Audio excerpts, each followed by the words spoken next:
অনুরূপ ভাবে আজকে যারা কোরআন শুনতে এসেছেন, কোরআন কারীম হাতে রেখে মহান আল্লাহর নামে কসম দিয়ে আমি বলছি, অবশ্যই আজকে যারা সম্মান নিয়ে এসেছেন, কোরআন কারীম শুনে যখন বিদায় হবে, এক একজনকে আল্লাহ পাক জান্নাতি সম্মানী মানুষ বানায় পাঠিয়ে দিবে।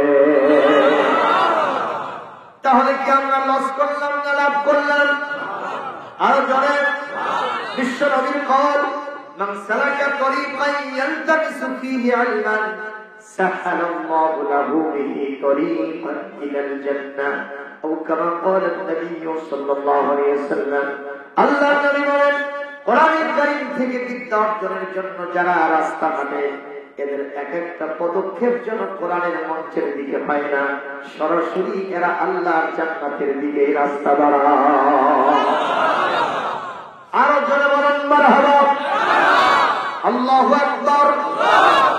এই এলাকায় আমরা যারা আছি, আমি শুনতাম আমাদের কারো নাম কি কোনদিন জাতীয় সংসদে কেউ উচ্চারণ করেছিল? কথা বলে করেছিল না? প্রাইম মিনিস্টার, প্রেসিডেন্ট, কেউ আমাদের নাম জাতীয় সংসদে আলোচনা করে নাই। অথচ বিশ্বের মধ্যে সবচেয়ে ছোট দেশের নাম কি? কথা বলেন। অন্যতম ছোট দেশ হলো বাংলাদেশ। সেই বাংলাদেশ নামক এই দেশের সংসদে আমার আপনার নাম কেউ নেয় না। আমাদের থেকে যারা বেশি মর্যাদা সম্পন্ন তাদের নাম নেই। কথা বলেন ঠিক কিনা? আমাদের নাম বগুড়ার ডিসি সাহেবের পক্ষে কেউ উচ্চারণ করে না।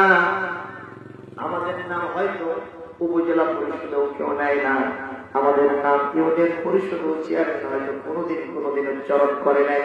কিন্তু আল্লাহ রাব্বুল আলামিন বলেন, তুমি যখন কোরআন শুনতে এসেছো, তোমার মর্যাদা দুনিয়ার শুধু সংসদ ভবনে নিয়ে আমি তোমার ছোট করব না।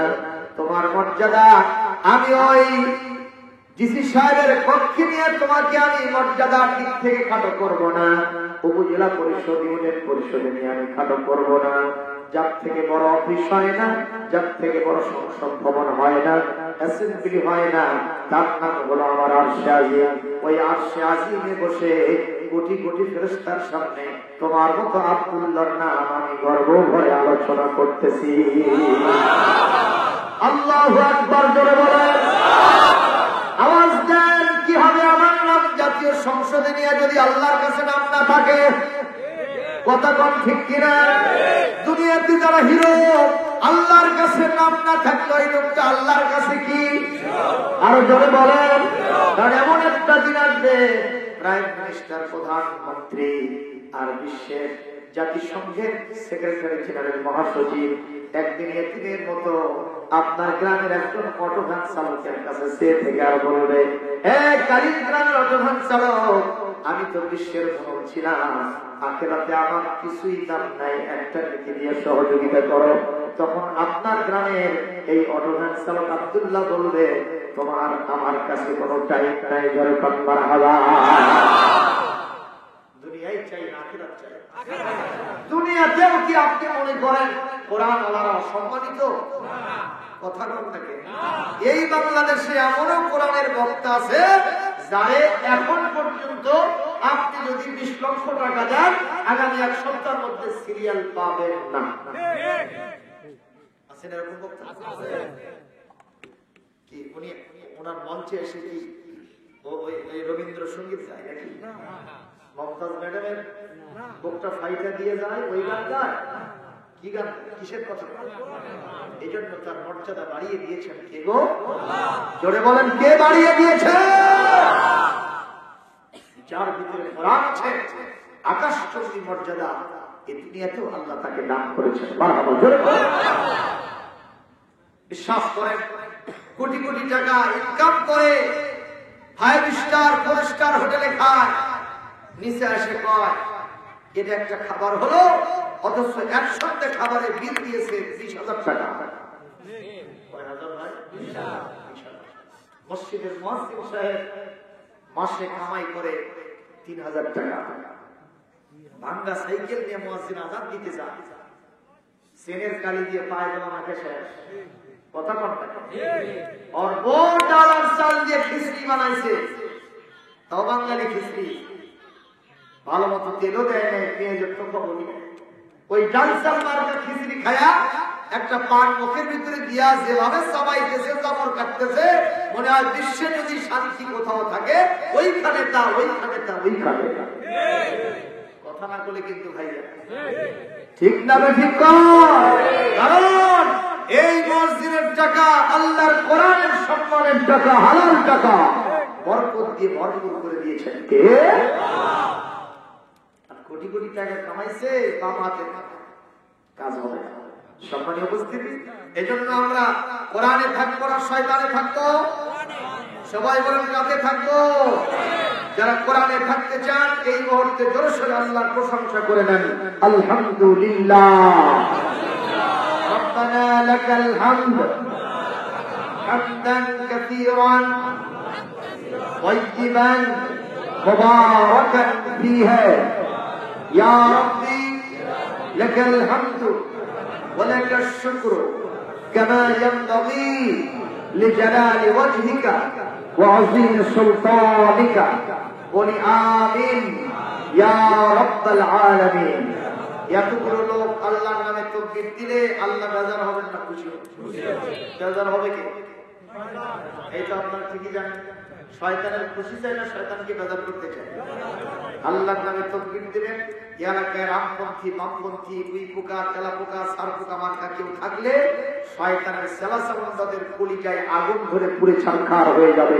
আমার আল্লাহ রাজত্ব কায়েম হয়ে যাবে। মুসলমান জিন্দাদিন মুজাহিদ আওয়াজ দেন, আল্লাহর নামে তাকবীর হবে না, হবে না? যদি দিতে চান তো হাত আল্লাহর কাছে করেন, আরেকটু জোরে সরে বলেন নারায়ে তাকবীর।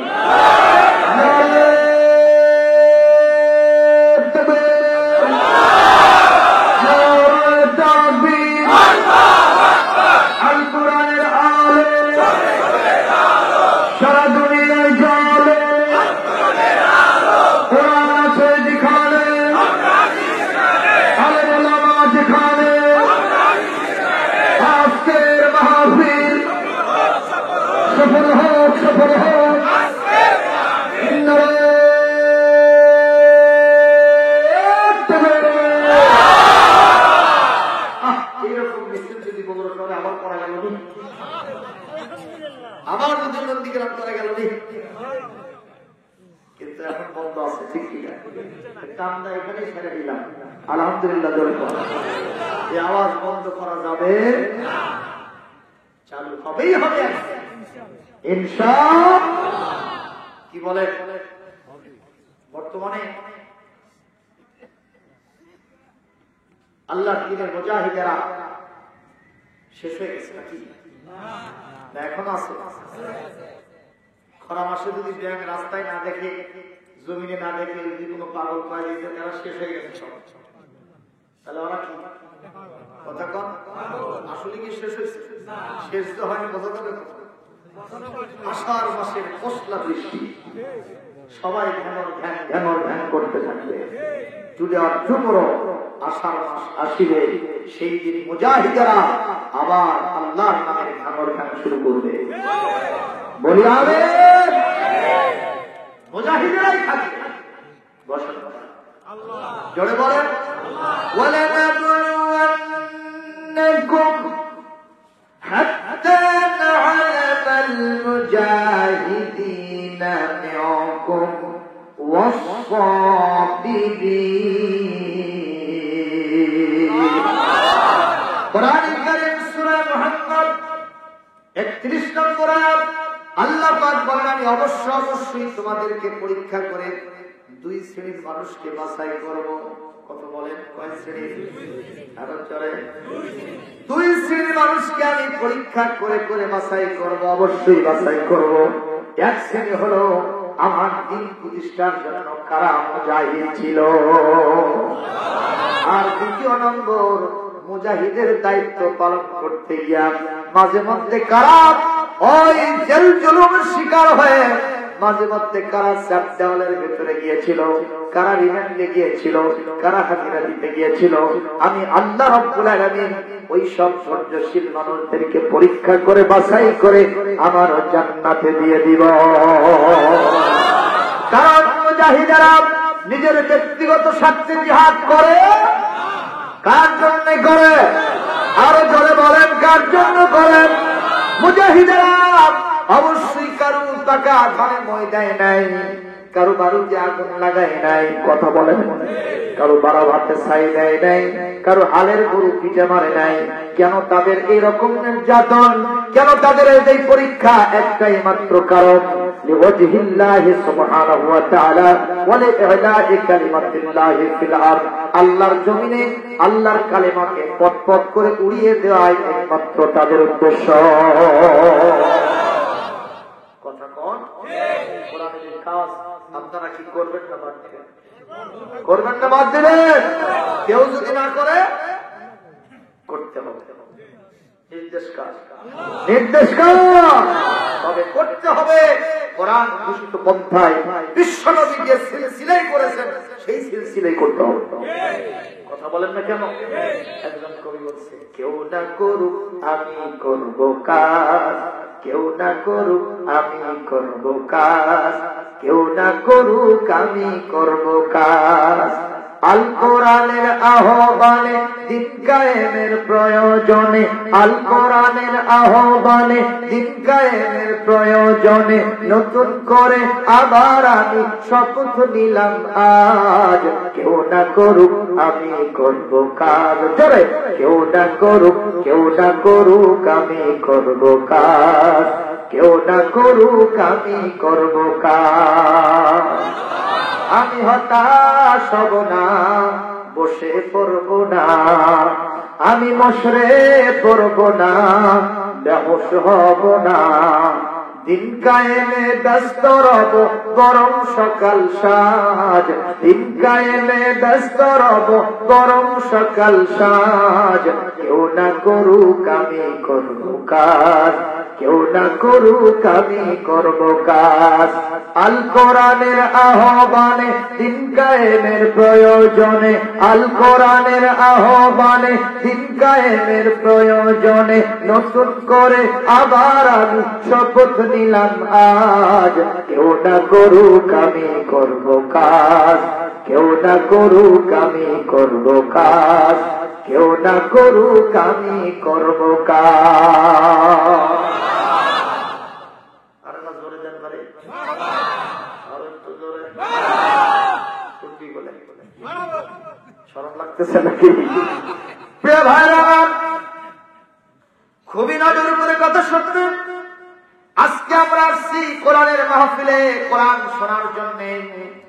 একটু জবাব দেন, আজকের এই মজলিসটা ভিডিও করতেছেন কে? আরো জোরে বলেন, সবাই বলেন। আমার আল্লাহ তাআলা এই মজলিসটার ভিডিও করতেছেন কারণ হলো এই দুনিয়ার শেষ নয়, আরেকটা জীবন আছে, তার নাম কি? একটু জবাব দেন। আল্লাহ তাআলা জান্নাতের দরজা কয়টা বানাইছেন? কথা কয়টা?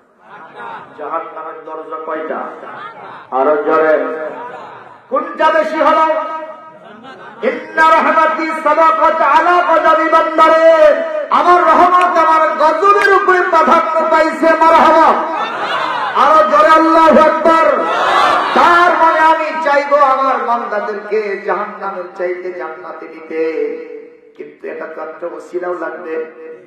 কথা বল না কেন?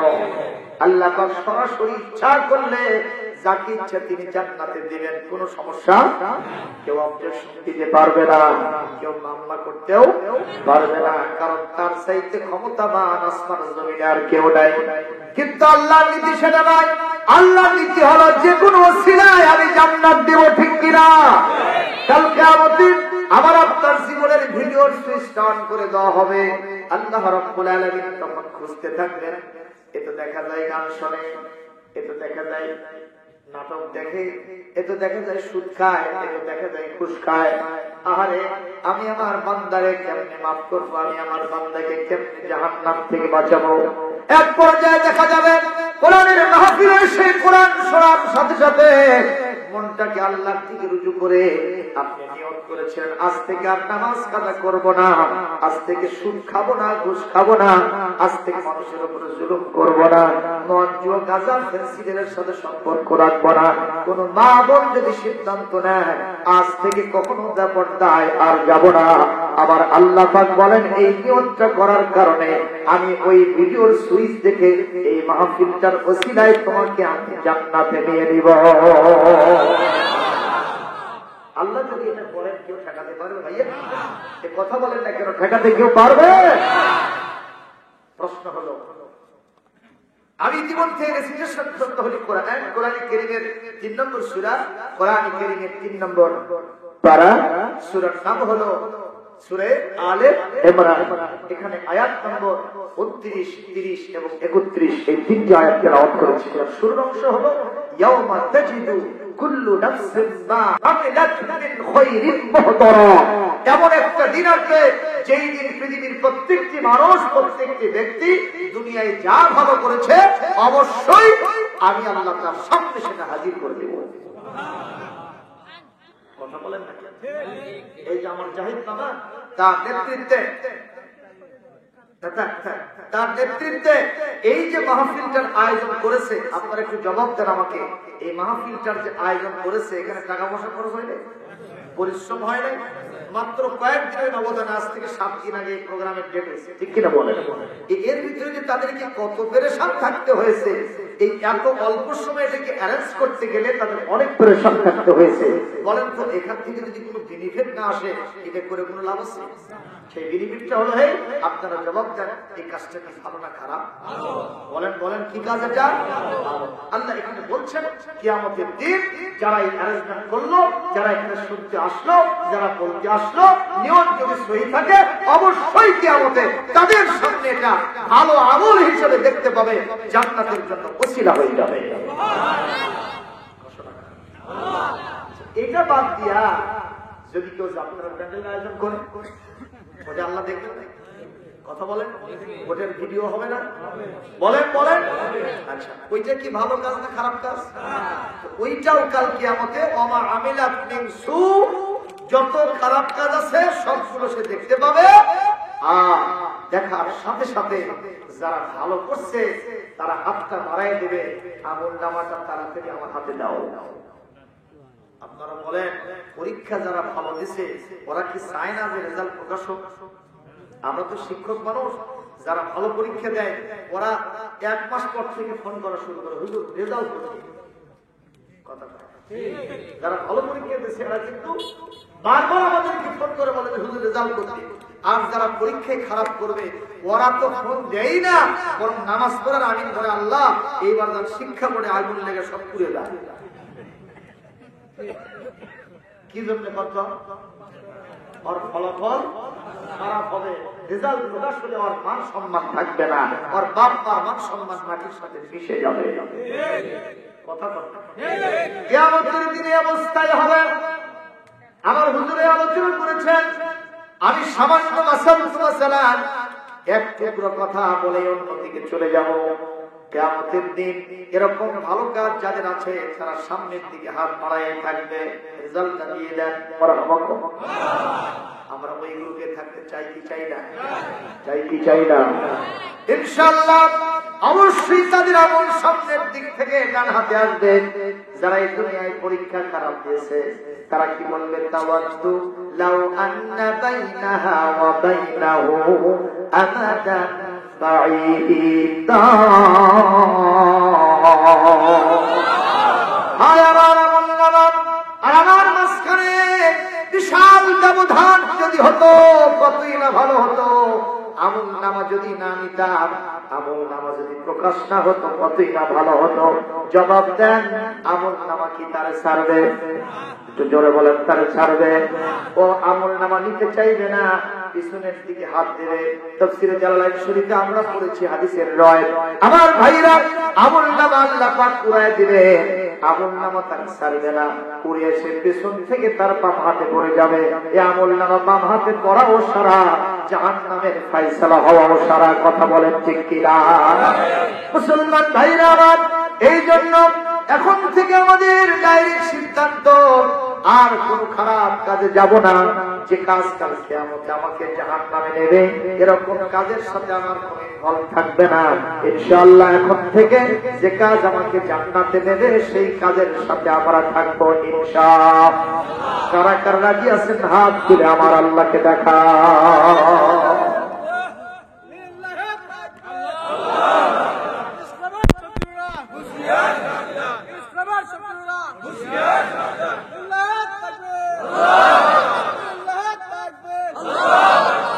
আলহামদুলিল্লাহ।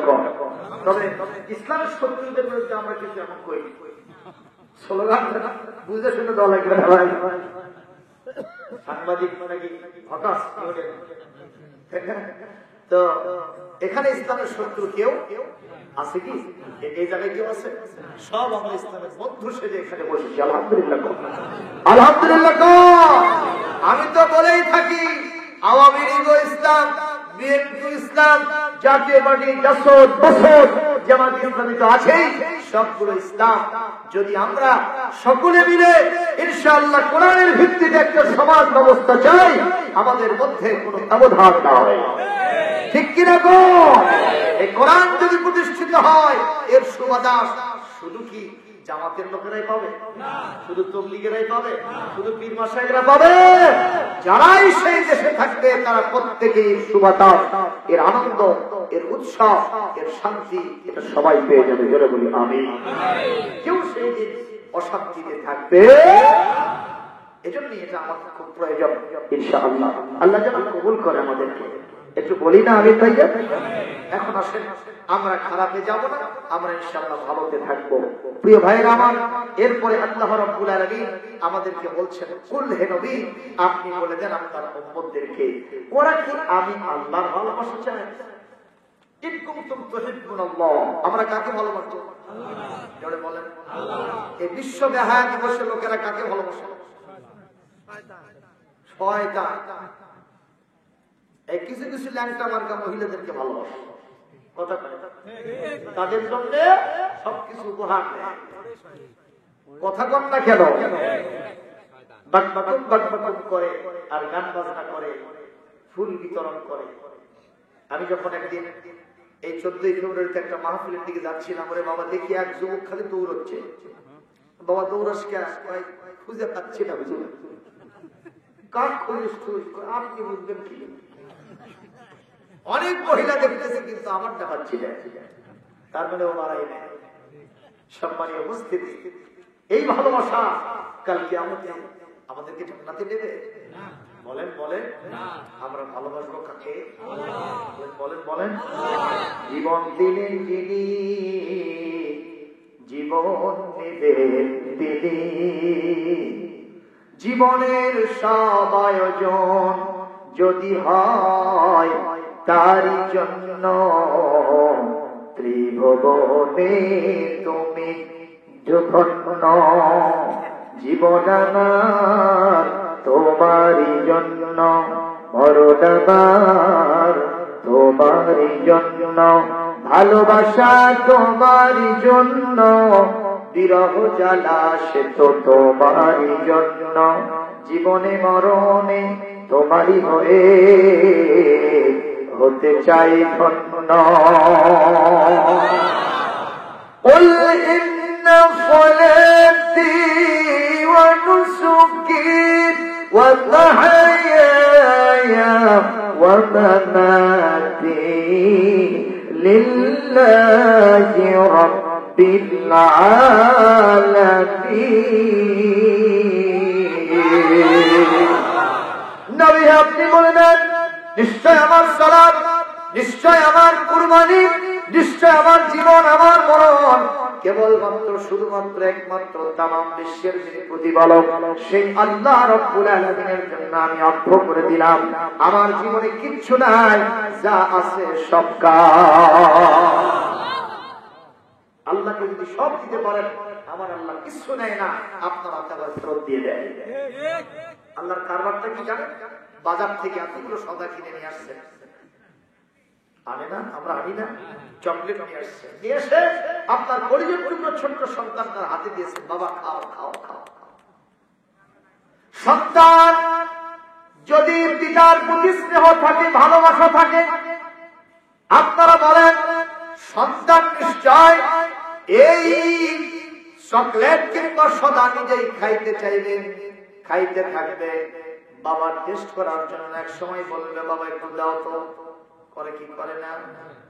সুসন্তান হলে দেখবেন সেট বেদি থাকলে বাবার হাতের মধ্যে ওটা আবার ঢুকে দেয়।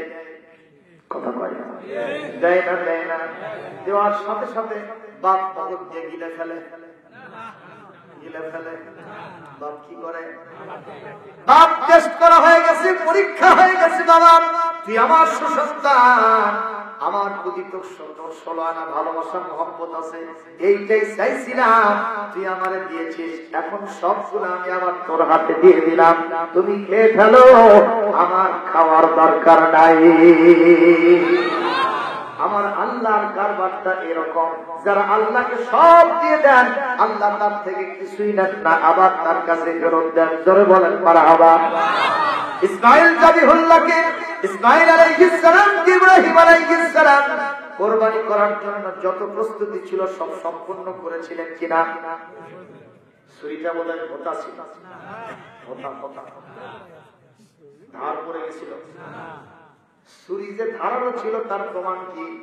পাথরের উপরে রাখছে, পাথরে বাড়ি মারেন নাই, রাখার সাথে সাথে সৌদি আরবের সে কি বড় বড় প্রকাণ্ড পাথর একেবারে দ্বিখণ্ডিত হয়ে গেছে। মারহাবা কোন আল্লাহু আকবার বলেন। উনি কি আস্তে করে শুধু গলার উপরে এরকম করে রেখে দিয়েছে নাকি? নাকি এরকম জোরে সোরে চালাইছে? চালাইছেন না চালান নাই? ওনার গায়ে যত শক্তি ছিল সব শক্তি প্রয়োগ করে ইসমাইলের গলা কাটার জন্য উনি চেষ্টা চালাইছেন। কি করে? এক দৌড়ে গিয়া সন্তানকে ধরে নেয়। বাপ চাইছিল তোর সাহসটা কেমন, এটা একটু দেখে নেই। যখন সন্তান লাভ দেওয়ার জন্য প্রস্তুতি সম্পন্ন করেছে, বাপ দৌড়ে গিয়ে তাকে কোলের মধ্যে তুলে নিয়েছে। আমার আল্লাহ তার বান্দাদের সম্পর্কে এই ভূমিকায় নিয়ে থাকেন। আমরা যদি সব আল্লাহকে দেই, আমার আল্লাহ একটাও নেবেন না, উনি আবার সব আমাদের হাতে দিয়ে দিবে।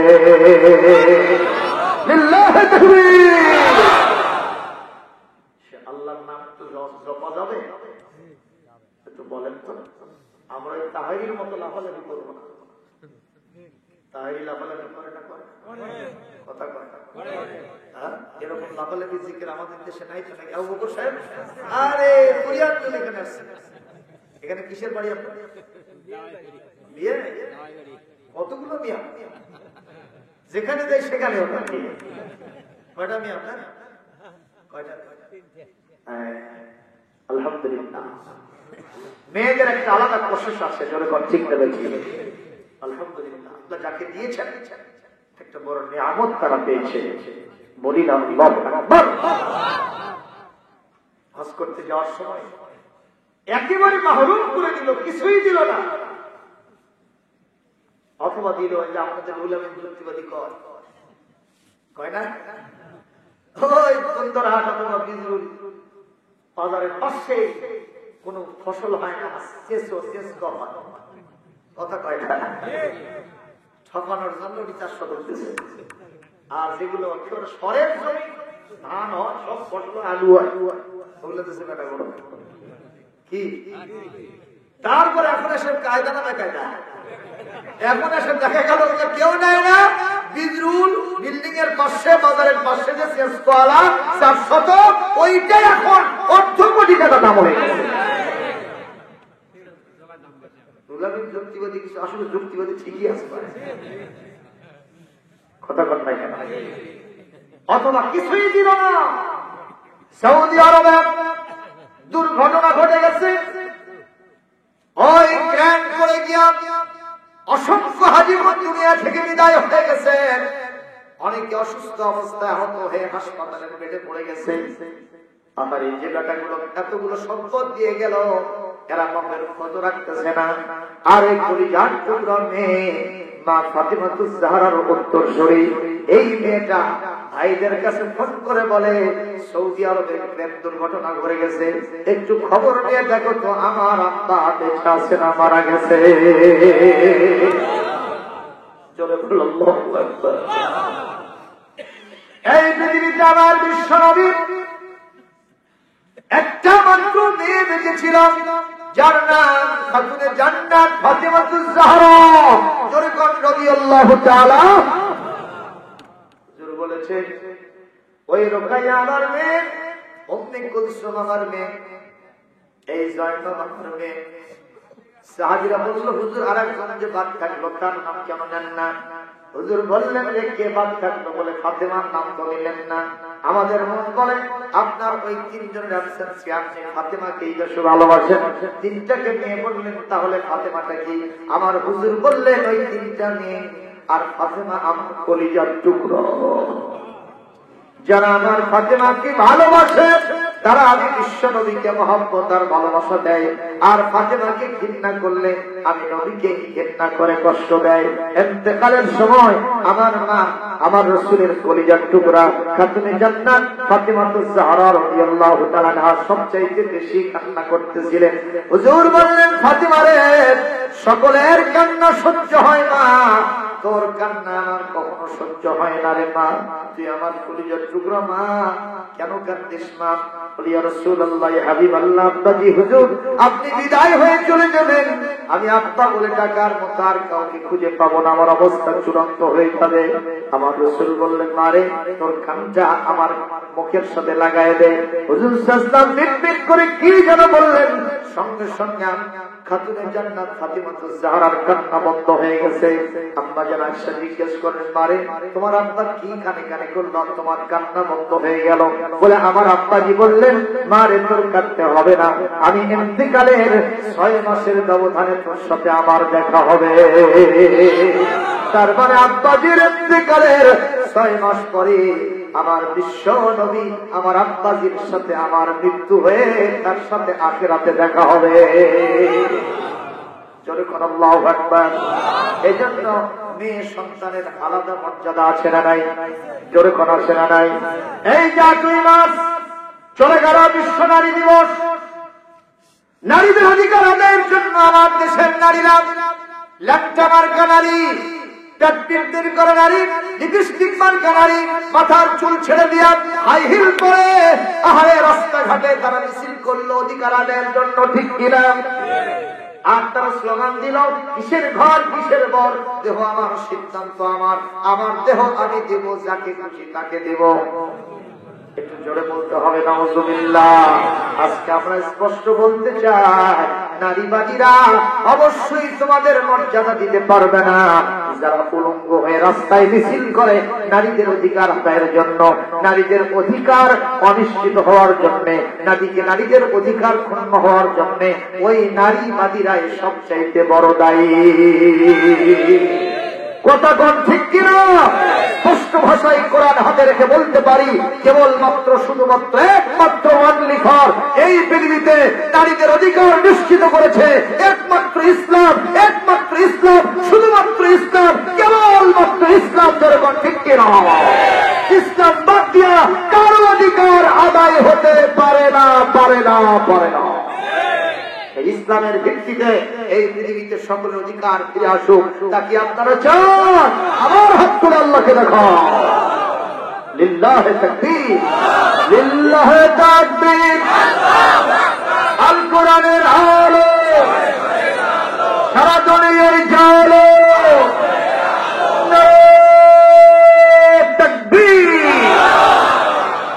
ইসলাম নারীকে মর্যাদা দিয়েছে 3টা সেক্টরে। কয়টা? একটা হলো প্রথমে যখন কন্যা হিসেবে জন্ম নিল তখন একজন ফেরেশতা এসে ওই বাড়িতে দোয়া করতে থাকতেন, বলে এই বাড়ির প্রতি আল্লাহ খাস রহমত বরকত বর্ষিত হোক। রাসূল হাদিসে বলেন মান আলা জারিয়াতাই হাত্তা তাবলুগা আনা ওয়া হুয়া ফিল জান্নাতি হাকাদা। যে ব্যক্তি 2টা কন্যা সন্তানকে বড় করলো, সৎ পাত্রে বিয়ে দিয়ে দিল, কিয়ামতে আমি আর ওই কন্যা সন্তানের পিতা মাতা একসাথে জান্নাতে থাকবো। আর জোরে বলে। এরপর আসেন বধূ।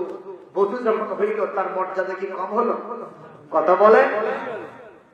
অবশ্যই কন্যা পক্ষের কাছ থেকে ডিমান্ড করে কিছু নেওয়া যাবে না, নিষেধ করেছে কে?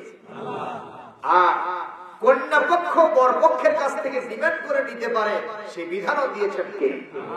সুবহানাল্লাহ বলবেন। আজকের কারবার কি সুবিধা উল্টা? কথা বলেন না কেন? আগে ওই পক্ষ কি দেবে সেটাই চিন্তা করতে, এ পক্ষের কোনো খবর নাই। আর আমরা তো বগুড়া শহরে বিয়ে শাদী করাই রে বাবা, কি হাইছে হাইছে কত বহরা না, 10 লক্ষ 10,101 টাকা 14 পয়সা। কত নগদ? 500 টাকার নাকুল। সুবহানাল্লাহ। নগদ আর সন্তান নাকি মানে কথা কথা ওই বিশেষ রাত্রিতে কায়দায় ফেলে সন্ন্যাস করে কথা কম। এই কারণে তুমি তাকে কিছুই দাও নাই, এমন এক সময় আসে ব্যবসা করতে গেছো, চাকরিতে গেছো, বিদেশে গেছো, কৃষি কাজ করতে গেছো, বাড়িতে এসে থেকে বলে আর একজন হাত ধরে বোঝানোর উদ্দেশ্যে বাড়ি জমাইছে। কথা কয় না? এই যে কয়েকদিন আগে এক ক্রিকেটার নাসির কি যুবকরা কথা কও না কেন? কয়েকদিন আগে ঘটে গেল, আর একজনের বউ নিয়ে ভাবছে, লজ্জাও নাই শরমও নাই, টিভির পর্দায় আসে, মিডিয়ার সামনে আসে, ঠিক ঠিক করে হাসে। নাউযুবিল্লাহ জোরে কও। কোরআন বলছে আল মুতাল্লাকাত ইয়াতারাব্বাসনা বিআনফুসিহিন্না সালাসাতা কুরুন, যাকে তালাক দেওয়া হবে অন্তত 3 হাইজকাল পর্যন্ত অপেক্ষমান থাকতে হবে আরেক জায়গায় বিয়ে করার জন্য। ঠিক কিনা?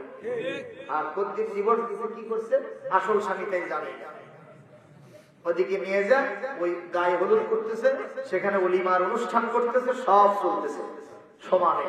প্রিয় ভাইরা আমার, আল্লাহ কর্তৃক নিষিদ্ধকৃত জিনিসকে যে হালাল করলো, বাংলাদেশের ক্রিকেটের দলের সাথে তার সম্পর্ক থাকতে পারে না।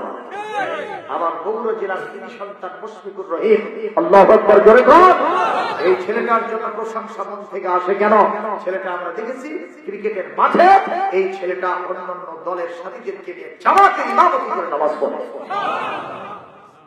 আমার বগুড়ার সর কিশোর সর কিশোর সর পুঁটি মাছ মারবেন যে নারায়ণী গোল আর শোল। বগুড়া আমার লাড়ি পোতা, বগুড়া আমার ঘর, বগুড়া আমার লাড়ি পোতা, বগুড়া আমার ঘর, মিলামিশা থাকি সঙ্গী কেউ কারো লই পর, বগুড়া আমার লাড়ি পোতা, বগুড়া আমার ঘর। জোরে বল না, বগুড়া আমার লাড়ি পোতা, বগুড়া আমার ঘর। আরে বগুড়ার ভাষাই গান, অন্যরা শুনে হাসে, আপনারা কিছু বলতে পারেন একটু বলেন। বগুড়া আমার লাড়ি পোতা, বগুড়া আমার ঘর, মিলামিশা থাকি সঙ্গী কেউ কারো লই পর, বগুড়া আমার লাড়ি পোতা, বগুড়া আমার ঘর। এই বগুড়ার ধার গেছে করতোয়া নদী, নদী না নদী? এই বগুড়ার ধার গেছে করতোয়া নদী, দেশের সেরা দই খাওয়াবো বগুড়ায় আসো যদি, তোমরা বগুড়ায় আসো যদি, বগুড়ায় আলে দেখতে পাবা, বগুড়ায় আলে দেখতে পাবা মহাস্থানের ঘর, বগুড়া আমার লাড়ি পোতা, বগুড়া আমার ঘর, বগুড়া আমার লাড়ি পোতা, বগুড়া আমার ঘর, মিলামিশা থাকি সঙ্গী কেউ কারো লই পর, বগুড়া আমার লাড়ি পোতা, বগুড়া আমার ঘর। মারহাবা আগামীকাল দিয়ে আমরা জোরে দেন পারে।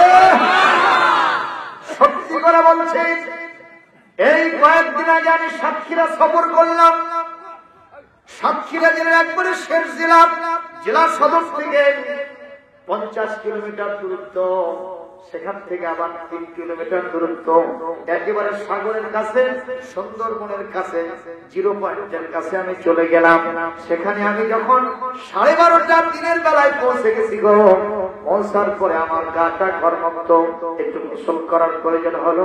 আমি ওনাদের জিজ্ঞেস করলাম একটু গোসলের ব্যবস্থা করে দেন, পুকুরে যান। কোথায় যান? আমি যে দেখি পুকুরের পানি আস্তে একেবারে ঘোলা পানি, দইয়ের মতো ঘোলা পানি। আমি এর ভিতরে কেমনি নাম্বার, কেমনি গোসল করব? আমি বললাম একটু টিউবওয়েল দেন, একটু সাবমার্সিবল দেন, একটু উপর থেকে ঝর্ণা ছেড়ে দেন। ওখানে নাই টিউবওয়েল নাই, সাবমার্সি নাই, কোন প্রকারের পানির ব্যবস্থা নাই। চিন্তা করলাম কি দিয়ে গোসল করবো, হুজুরটা ছাড়া উপায় নাই। আরে বাথরুমে গেলাম, দেখি পায়খানা করে প্রসাব করে পানি নিয়ে ওই খোলা পানি বালতি ভরে রাখছে। আহারে বাবা, আমি বললাম খাওয়া দাওয়ার ব্যবস্থা কি, পানি কি খাওয়া হবে? ওই হুজুর এই পুরো এলাকা মিলে ইউনিয়ন জুড়ে আমরা একটা ওই গভীর নলকূপ স্থাপন করেছি, সেখান থেকে যা ওঠে লোনা পানি, এইটা আমরা ফিল্টার করে করে খাই। এই যে ফিল্টারে পানি আছে, এটা খাবেন আপনি? আহারে আমি তখন আফসোস করলাম একদিকে তাদের জন্য, আর শুকরিয়া আদায় করলাম আমার বগুড়াবাসীর জন্য, আমাদের জন্য। এখনো আল্লাহর নিয়ামত দিয়ে আমরা আচ্ছাদিত অবস্থায় আছি। যখন যেভাবে ইচ্ছা ঠান্ডা সুপ্রিয় স্বাদে গন্ধে অতুলনীয় পানি আমরা খাইতেছি।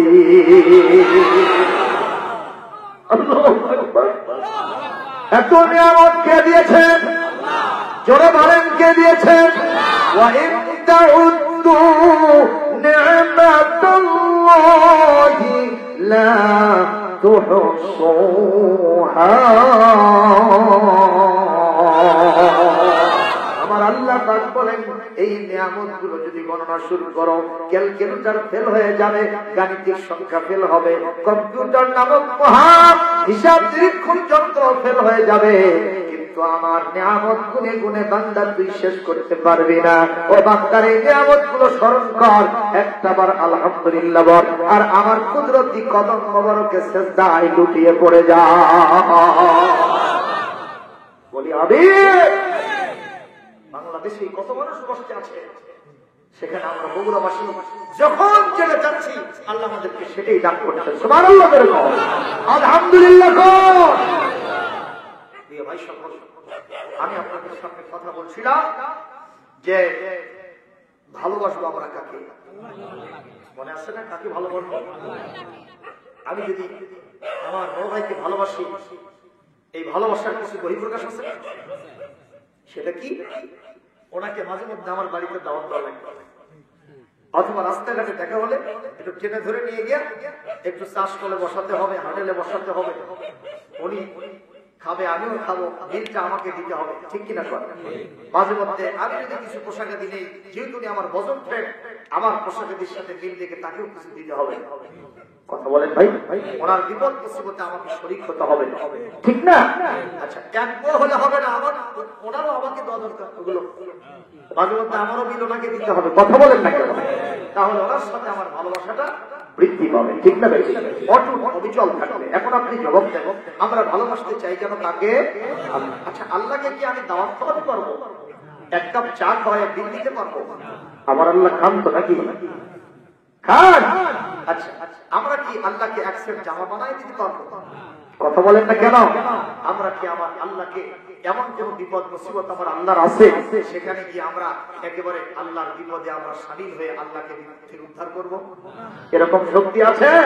তাহলে উপায়টা, সেই উপায়টা বলে দিয়ে আল্লাহ পাক বলেন, ফাত্তাবিউনি, নবী আপনি ওদেরকে বলে দেন, ওরা যেন আপনি নবীর অনুকরণ জীবনের সব ক্ষেত্রে করে চলে, ইউহিব্বুকুমুল্লাহ, তাহলে আল্লাহ তাদেরকে ভালোবাসা দিয়ে দেবে। আমার ভাইরা খুবই নজর করে কথা শুনবেন, নবীকে ভালোবাসা কি জিনিস। আমি একটা ছোট্ট ঘটনা বলবো, তাতে কি আপনাদের কোন ডিস্টার্ব হবে? খুব বেশি সময় ওয়াজ হবে না, এখন থেকে মাত্র আর ধরেন 1 ঘন্টা যদি কথা বলি আপনারা থাকতে পারবেন। 1 ঘন্টা হয়তো লাগবেও না, মোনাজাত দিয়ে 1 ঘন্টার সময় আমরা দেব।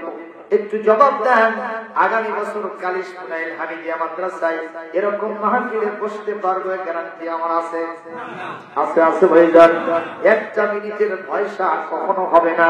ঢাকা মহানগরীতে এক রঙ্গমঞ্চ দাঁড়ায় একজন বলতেছিল গান গাইতে গিয়া 1 মিনিটের নাই রে ভরসা, এইটা বলাও সারা, পড়াও সারা, মরাও সারা, ঠিক কিনা? আর মরে গেলে আমরা আর কোনদিন আল্লাহর কাছে হাত তুলতে পারবো না। এইরকম মুহূর্তে এখানে আসে আর কোনদিন আমরা ওয়াজ শুনতেও পারবো না। ওই কবরবাসীদের জিজ্ঞেস করা হলো, এই কবরবাসীরা তোমরা কাদের দিকে হিংসা করো? কবরবাসীরা বললে, নাহসুদু আহলাল মাসাজিদ, যারা আজকে মসজিদে যাতায়াত করে তাদেরকে দেখে আমাদের হিংসা হয়। যারা আজকে কোরআনের মাহফিল শুনতে যায় তাদেরকে আমাদের দিকে হিংসা হয়। যারা আজকে দান সদকা করে তাদেরকে দেখে আমাদের হিংসা হয়। কি কারণে হয়? কয় সব ভালো কাজগুলো তারা করতেছে, আমরা করতে পারতেছি না। আমার ভাইদের জন্য আজকে ডিসিশন ফাইনাল, বলেন ইনশাআল্লাহ আমরা আর কখনো লস করব না ইনশাআল্লাহ। কোন কাল ক্ষেপণ নয়। অনেক যুবকেরা আছে, তাদেরকে যদি বলি ভাইজান রে তুই একটু নামাজ পড়ে, সে বলে হুজুর একটু দেরি করেন, বিয়ে শাদী করে নিন। বিয়ে শাদী হয়ে গেল, তখন বলতেছে হুজুর একটু বাচ্চা কাচ্চা হয়ে যাক, বাচ্চা কাচ্চা হয়ে গেল, তারপরে বলে হুজুর এগুলো একটু বড় করে সাইজ করে নিন। বিয়ে শাদী করা যার যার মতো বাড়ি ঘর করে একটু সাইজ করে নিন। এরপরে জীবন চিল্লায় চলে যাব মসজিদে, এমন ঢোকা ঢোকবো আর কেউ পিটালেও বের করতে পারবে না। গ্যারান্টি আছে? আরে ভাই গ্যারান্টি আছে। ওই যে একটা স্কুল ভিজিট করতে আসতেছিল এক ভিজিটর, কে ভিজিটর ইন্সপেক্টর ভিজিট করতে আসতেছে। হেডমাস্টারকে আগে বলে দিয়েছে আপনার স্কুলের পরিবেশ ঠিকঠাক রাখবেন। কয় স্যার কোন টেনশন নেই, আপনি আসেন। কয়েক বছর আগের ঘটনা, তখন ছাত্র শিক্ষক সবাই লুঙ্গি পাটি, পাঞ্জাবি পরে আর লুঙ্গি পরে। এক সময় ছিল না, মুরব্বী কথা কথা ছিল না, ছিল না, এখন লুঙ্গি পড়ছে। হেডমাস্টার বলতেছে আপনার একদিনের জন্য একটু পায়জামা আর পাঞ্জাবি, পাঞ্জাবি তো আছে, খালি ওর সাথে একটা পায়জামা ধরবেন। সবাই রাজি হয়ে গেছে, কিন্তু এক বুড়ো শিক্ষক মাত্র 2 মাস বয়স আছে চাকরি। কয় মাস ভাই? এরকম কয় মাস? ও বলতেছে বাবা আব্দুল্লাহ হেডমাস্টার 2 মাসের জন্য আমাকে আর এই কাতরার মধ্যে ঢুকাস না বাবা, দেন। মানে পায়জামা তো কাতরার মতো লাগে না বাবা, এর মধ্যে আর ঢুকাস না। ক্যাচ আসা কি সমস্যা? কখন যে দড়ি ক্যাচ লাগবে, পায়খানা প্রসাদ লাগলে কাম সারা। কয় চাষা কোনো টেনশন নাই, ওই ব্যবস্থা আমরা করবো। কয় বাবা সারগুনা যখন দেখি ওই দিন কি হয়, ওই দিনে সবাই পাঞ্জাবি পায়জামা পরে আসছে, সব ফরফিটেড, কিন্তু ওই চাষা লঙ্গি বাটি। হেডমাস্টার বলতেছে চাষা আপনার পায়জামা কোথায়? কবা মাথা গরম করিস না রে, জাগা মতো আসে। তো জাগা মতো থাকলে তো পায়ে থাকে, না ব্যাগে আছে। এখন পরে বাবা ভিজিটটা আগে শুরু হোক, সম্ভবত ভিজিটরই আসবে আগে, আসবে ভিজিটর এসে গেছে। চাষা এখন পায়জামা পরেন, কয় বাবা আগে ভিজিটটা শুরু হোক। এত মাথা গরম। সব শিক্ষকদেরকে বিভিন্ন ক্লাসে ক্লাসে বসে দিয়েছে, ওরা ক্লাস নিচ্ছে, আর হেডমাস্টার ইতিমধ্যে ভিজিটর ইন্সপেক্টর ভিজিট শুরু করছে। খালি দৌড়ে যাচ্ছে চাষার কাছে, ওই একটার জন্য যদি ক্যাপিটেশন গ্রান্ট কেটে যায়, আমাদের গ্রান্ট কেটে যেতে সমস্যা হয়ে যাবে। যে বলছে চাষা ভিজিট তো শুরু হচ্ছে, পায়জামাটা পরে না, ভাই বারে মাথা গরম করিস না, আমার ঘরের আগের ঘরে যখন আসতো তখন করিস। আচ্ছা আপনারা কোন তো এই চাষার লক্ষণ ভালো না খারাপ? লক্ষণ ইতিমধ্যে ভিজিটর ওনার ঘরের আগের ঘরে আসছে। হেডমাস্টার দৌড়ে করছে চাষা এখনো মরেননি। কি হচ্ছে? আপনার ঘরের আগের ঘরে আসছে না, আপনার ঘরে ঢুকতে বলে। তাই নাকি? বলে হ্যাঁ। তাড়াতাড়ি করে ব্যাগ থেকে নিয়ে পায়জামা করতে নিয়ে এক ঠ্যাঙের মধ্যে 2 ঠ্যাং ঢুকছে। এক ঠ্যাঙের মধ্যে কয় ঠ্যাং? এখন এটা কায়দা না বেকায়দা? উনি পায়জামার সাথে যুদ্ধ করতেছে, ইতিমধ্যে ভিজিটর হাজির। উনি কি ভিজিট করবে? পায়জামার যুদ্ধ দেখতেই কামসার। চাষা আপনার মধ্যে ঢুকছেন কেন? কয় বাবা হেডমাস্টার ঢুকছে। ভিজিটর করছে চাষা হেডমাস্টার সাহেব ওনাকে আপনি বুড়ো মানুষের মধ্যে ঢুকেছেন, আমি দেখলাম মাত্র 2 মাস আছে তার বয়স। বলে আপনি না করছেন? আরে আমি করছি, আমার নির্দেশ সবার জন্য সমান। মাত্র 2 মাস বয়স আছে, আমি চাষা তার মধ্যে ঢুকছে, আপনি দেখায় যা বাড়াই কেমনে? চাচা হেডমাস্টার কাছে সেরা মানুষ বুঝতে পারেনি, ও যা করছে আমি ছেড়ে দিলাম, আপনি করেন, আপনার কোনো সমস্যা নেই। বাবা তুমি তো ছাড়লে পায়জামা তো ছাড়ে না। কথা বলে ঠিক না? ঠিক।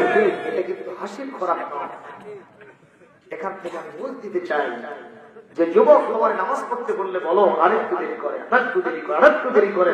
সময় গড়াতে গড়াতে গড়াতে গড়াতে আজরাইল নামক মালাকুল মউত মেসেঞ্জার যখন মালাকুল মউত ইন্সপেক্টর জেনারেল তোমার কাছে হাজির হয়ে যাবে, খপ করে তোমাকে ধরে ফেলবে। কবরের এক ঠ্যাঙের মধ্যে তোমার 2 ঠ্যাং ঢুকবে, হাজার টানা হাসরা করলে সেই ঠ্যাং আর বাড়াবে না। কথা বলেন?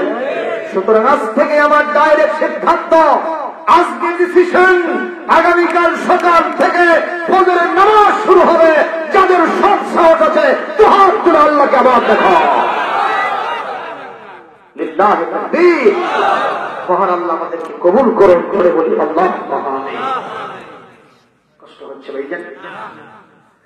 আল্লাহ রাব্বুল আলামিন বলেন ফাত্তাবিউনি ইউহিব্বুকুমুল্লাহ, অনুসরণ করো আমি নবীর, তাহলে তোমাকে আল্লাহ পাক ভালোবাসা দিবেন। শুধু তাই নয়, তোমার মনের টেনশন ভালোবাসা দিলেই তো হবে না, আমার গুনাহ খাতাগুলো মাফ হবে কিনা। আল্লাহ ইরশাদ করে বলেন তোমার জীবনের সমস্ত গুনাহ খাতা মাফ করে দিবেন কে? আল্লাহু গফুরুর রহিম। আমার আল্লাহ পাক, Allah is most forgiving and most merciful. সেই আল্লাহ সুবহানাহু ওয়া তাআলা in the surah Al-Imran ayat number 31 আমার আল্লাহ পাক বলতেছেন আমি আল্লাহ পাক সবচাইতে বড় ক্ষমাশীল, আমার চাইতে দয়ালু। মনে করো তোমার গুনাহ যদি হয় এই পৃথিবীর সমান, আমার রহমত আকাশ ছেড়ে গেছে। তোমার গুনাহ যদি হয় সাগরের সমান, আমার রহমত পাহাড় পর্বত ছেড়ে গেছে। আমার রহমত, আমার তোমার গুনাহ যদি হয় আকাশের সমান, আমার রহমত আরশে আজিম ছেড়ে গেছে। বান্দারে তুমি আছো যেখানে, আমি আল্লাহ আছি সেখানে। আল্লাহু ওয়া হুয়া মাআকুম আইনামা কুনতুম। আমার মুসলমান, আল্লাহর নবীকে আমরা কেমন অনুসরণ করব? নিঃসন্দেহে টুপি পরব, নিঃসন্দেহে পাগড়ি পরব, নিঃসন্দেহে দাড়ি রাখবো, নিঃসন্দেহে মোজখাটো করবো, নিঃসন্দেহে আতর সুরমা খাবো, হাব্ব যুদ্ধ করবো, নিঃসন্দেহে আলকাল্লা করবো, নিঃসন্দেহে মিষ্টি খাবো, কদু খাবো, নিঃসন্দেহে দাওয়াত খাবো, নিঃসন্দেহে রাসূলুল্লাহর সবগুলো সুন্নাত আমার আপাত মস্তকে আমি মানবো। কিন্তু আমার জমিনের সেক্টরে সেক্টরে, ব্যক্তি, পরিবার, সমাজ এবং রাষ্ট্রে যত জায়গা আছে সব জায়গায় নবীর সুন্নাত আছে না নাই? দাওয়াত পাইলে আমরা বলি দাওয়াত খাওয়া সুন্নাত। আমার স্যার থেকে দই মিষ্টি আসে না তাই কথা কয় না? বড় পক্ষ মেয়ে পক্ষের কাছে গেছে মেয়ে দেখার জন্য। এখন খাওয়া দাওয়া হচ্ছে দেশি মাছ, বিদেশি মাছ, মানে ঝুর মাছ, টাকি মাছ, যা আছে ভত্তা ভত্তা দস্তুর মতো মাছ দিয়েছে, গোশত দেশি বিদেশি, মুরগি, খাসি, গরু যা আছে দিয়েছে। প্রিয় ভাইয়ের আমার, কিন্তু খাওয়া দাওয়া শেষ করে খালি মুখ সাওয়াজ হয়ে বলে কি নাই, দইও নেই, ঝাড়তে ঝাড়তে যায় যে পালার উত্তর যে করছে এটি হবি না, বলে কে হবে না, কেন দই নেই, মিষ্টি নেই। আরেকজন করছে কেন এটা দয় নেই, জানিস না এটা রসুলের সুন্নাত। সেই লোক সুন্নতের কথা বললো, কিছুক্ষণ আগেই ধোয়া ছাড়তেছে, বুঝতে পারেন নাই? ও বড় কেটু খোর কথা কোন টাকা। একজন কবি আফসোস করে বলেছে, বগুড়া শহরে এক ইমাম সাহেব আমার সাথে দাওয়াত খাচ্ছে, তো দাওয়াত খাওয়ার পরে দাঁড়িয়ে করছে, হুজুর কষ্ট দিলাম, মনে কিছু করবেন। ওই হুজুর বলতেছে এইরকম না কষ্ট মাঝে মধ্যে দিয়ে তো, তার মানে উনি আরো দাওয়াত চায়।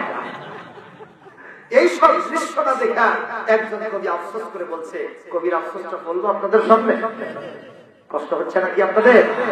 সুন্নত নয় শুধু দাওয়াতের মেহমান, সুন্নত নয় শুধু খাওয়া শেষে মধুপান, আরো কিছু সুন্নত আছে তুমি জানো কি? জানলেও জীবনে কখনো তা মানো কি? সুন্নত নয় শুধু নেশারাতে যাওয়া, আরো সুন্নত হলো রাষ্ট্রপ্রধান হওয়া। সুন্নত নয় শুধু দাওয়াত খেতে যাওয়া, আরো সুন্নত হলো পাথরের আঘাত খাওয়া। মহাব্বতে তার খালিদ ওমর আলী, মহাব্বতে তার খালিদ ওমর আলী, আবু বকরের মতো পাশে থাকো কি? সুন্নত নয় শুধু দাওয়াতের মেহমান, সুন্নত নয় শুধু খাওয়া শেষে মধুপান আরো কিছু সুন্নত আছে তুমি জানো কি জানলেও জীবনে কখনো তা মানো কি আরো জোরে বলেন আল্লাহু আকবার আমার সালমান কোন সুন্নত ছেড়ে দেওয়া যাবে যাবে মা আতাকুমুর রাসূল ফাখুযুহু ওয়া মা নাহাকুম আনহু ফান্তাহু কোরআন কারীম সূরাতুল হাসর আল্লাহ পাক এখানে 7 নম্বর আয়াতের ভিতরে ইরশাদ করেন নবী যেখানে তোমাদেরকে যা দিয়েছেন সবগুলো গনিমত হিসেবে গ্রহণ করো নবী যেখান থেকে বারণ করেছেন নিষেধ করেছেন সেখান থেকে বিরত থাকো আওয়াজ দিয়ে বলেন এই ঘোষণাটা কে দিয়েছে তাহলে নবীকে সব জায়গায় মানার দরকার আছে না নাই আমি একটা সামান্য ঘটনার মাধ্যমে শেষ করতে চাই কষ্ট হবে আপনাদের প্রিয় ভাইরা আমার এই পৃথিবীতে আল্লাহর একজন পয়গম্বর ছিলেন যার নাম হযরত ঈসা রূহুল্লাহ আলাইহিস সালাম নামটাকে শুনেন নাই উনি সফর করার জন্য বের হবেন রাস্তায় ওনার সাথে রুটি হলো 3টা একটু জোরে বলেন কয়টা কি সেটা আরো জোরে সবাই বলেন ওনার সাথে একজন সফর সঙ্গী আছেন রাস্তায় যখন চলছেন কিছু দূর যাওয়ার পরে উনি রুটির দায়িত্ব দিয়েছেন সফর সঙ্গীকে সফর সঙ্গী যখন কিছু দূর চলে যাওয়ার পরে হযরত ঈসা আলাইহিস সালাম বললেন আতিনি খুবজাম মিনকা আকুলু মিনহা আনা ইন্নী জাইউন শাদীদ আমি অনেক ক্ষুধার্ত অবস্থায় আছি আর একটা রুটি আমাকে দিয়ে দাও আমি রুটিটা খাবো সঙ্গে সঙ্গে সফর সঙ্গী 3টার মধ্যে একটা রুটি হযরত ঈসা রূহুল্লাহকে দিলেন কয়টা থাকলো জোরে বলেন কয়টা হযরত ঈসা আলাইহিস সালাম পার্শ্ববর্তী ঝর্ণা থেকে পানি পান করে এসে আবার গন্তব্য শুরু করলেন কিছু দূর যাওয়ার পরে বললেন তিনি খুবজাম মিনকা কুলু মিনহা ইন্নী জাইউন শাদীদ আমি বড় ক্ষুধার্ত অবস্থায় আছি আরেকটা রুটি আমাকে দিতে হবে আরেকটা রুটি দেওয়া হলো এবার বলেন রুটি আর কয়টা থাকলো সবাই বলেন ঈসা আলাইহিস সালাম পার্শ্ববর্তী ঝর্ণাতে পানি পান করতে গেছেন ইতিমধ্যে সফর সঙ্গী চিন্তা করলো 3টা রুটি ইকুয়াল ডিস্ট্রিবিউশন যদি হয় যদি একেবারে সমানভাবে ভাগ করা হয় তাহলে কেন কয়টা করে হবে 4টা করে হবে ঈসা আলাইহিস সালাম খাইছে কয়টা আরেকটা যে আমার তাতে আর কোনো বিচার বিশ্লেষণ দরকার নাই বিসমিল্লাহ সারাই কাম সারছে রুটি খেয়ে ফেলছে জানলো পয়গম্বর 2টা খাসার একটা আমার আছে এর জন্য আবার বিচার করা লাগবে পারমিশন দেওয়া লাগবে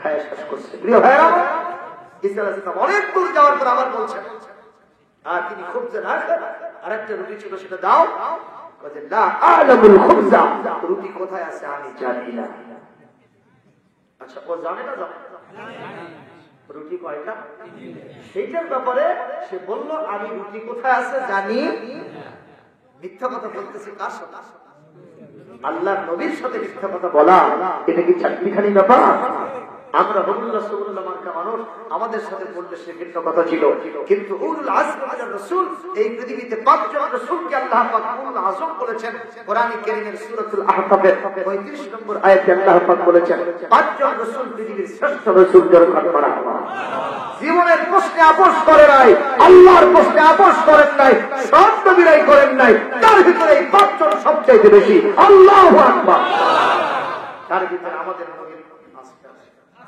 সুবহানাল্লাহ জোরে কোন ঈসা আলাইহিস সালামের নাম আছে না মুসা আলাইহিস সালামের নাম আছে না এরপরে নূহ আলাইহিস সালামের নাম আছে না ইব্রাহিম আলাইহিস সালামের নাম আছে না এই পাঁচজনকে আল্লাহ পাক বলেছেন উলুল আজম মিনার রাসূল জোরে কোন আল্লাহু আকবার তার সাথে মিথ্যা কথা বলতেছে কয়টা রুটি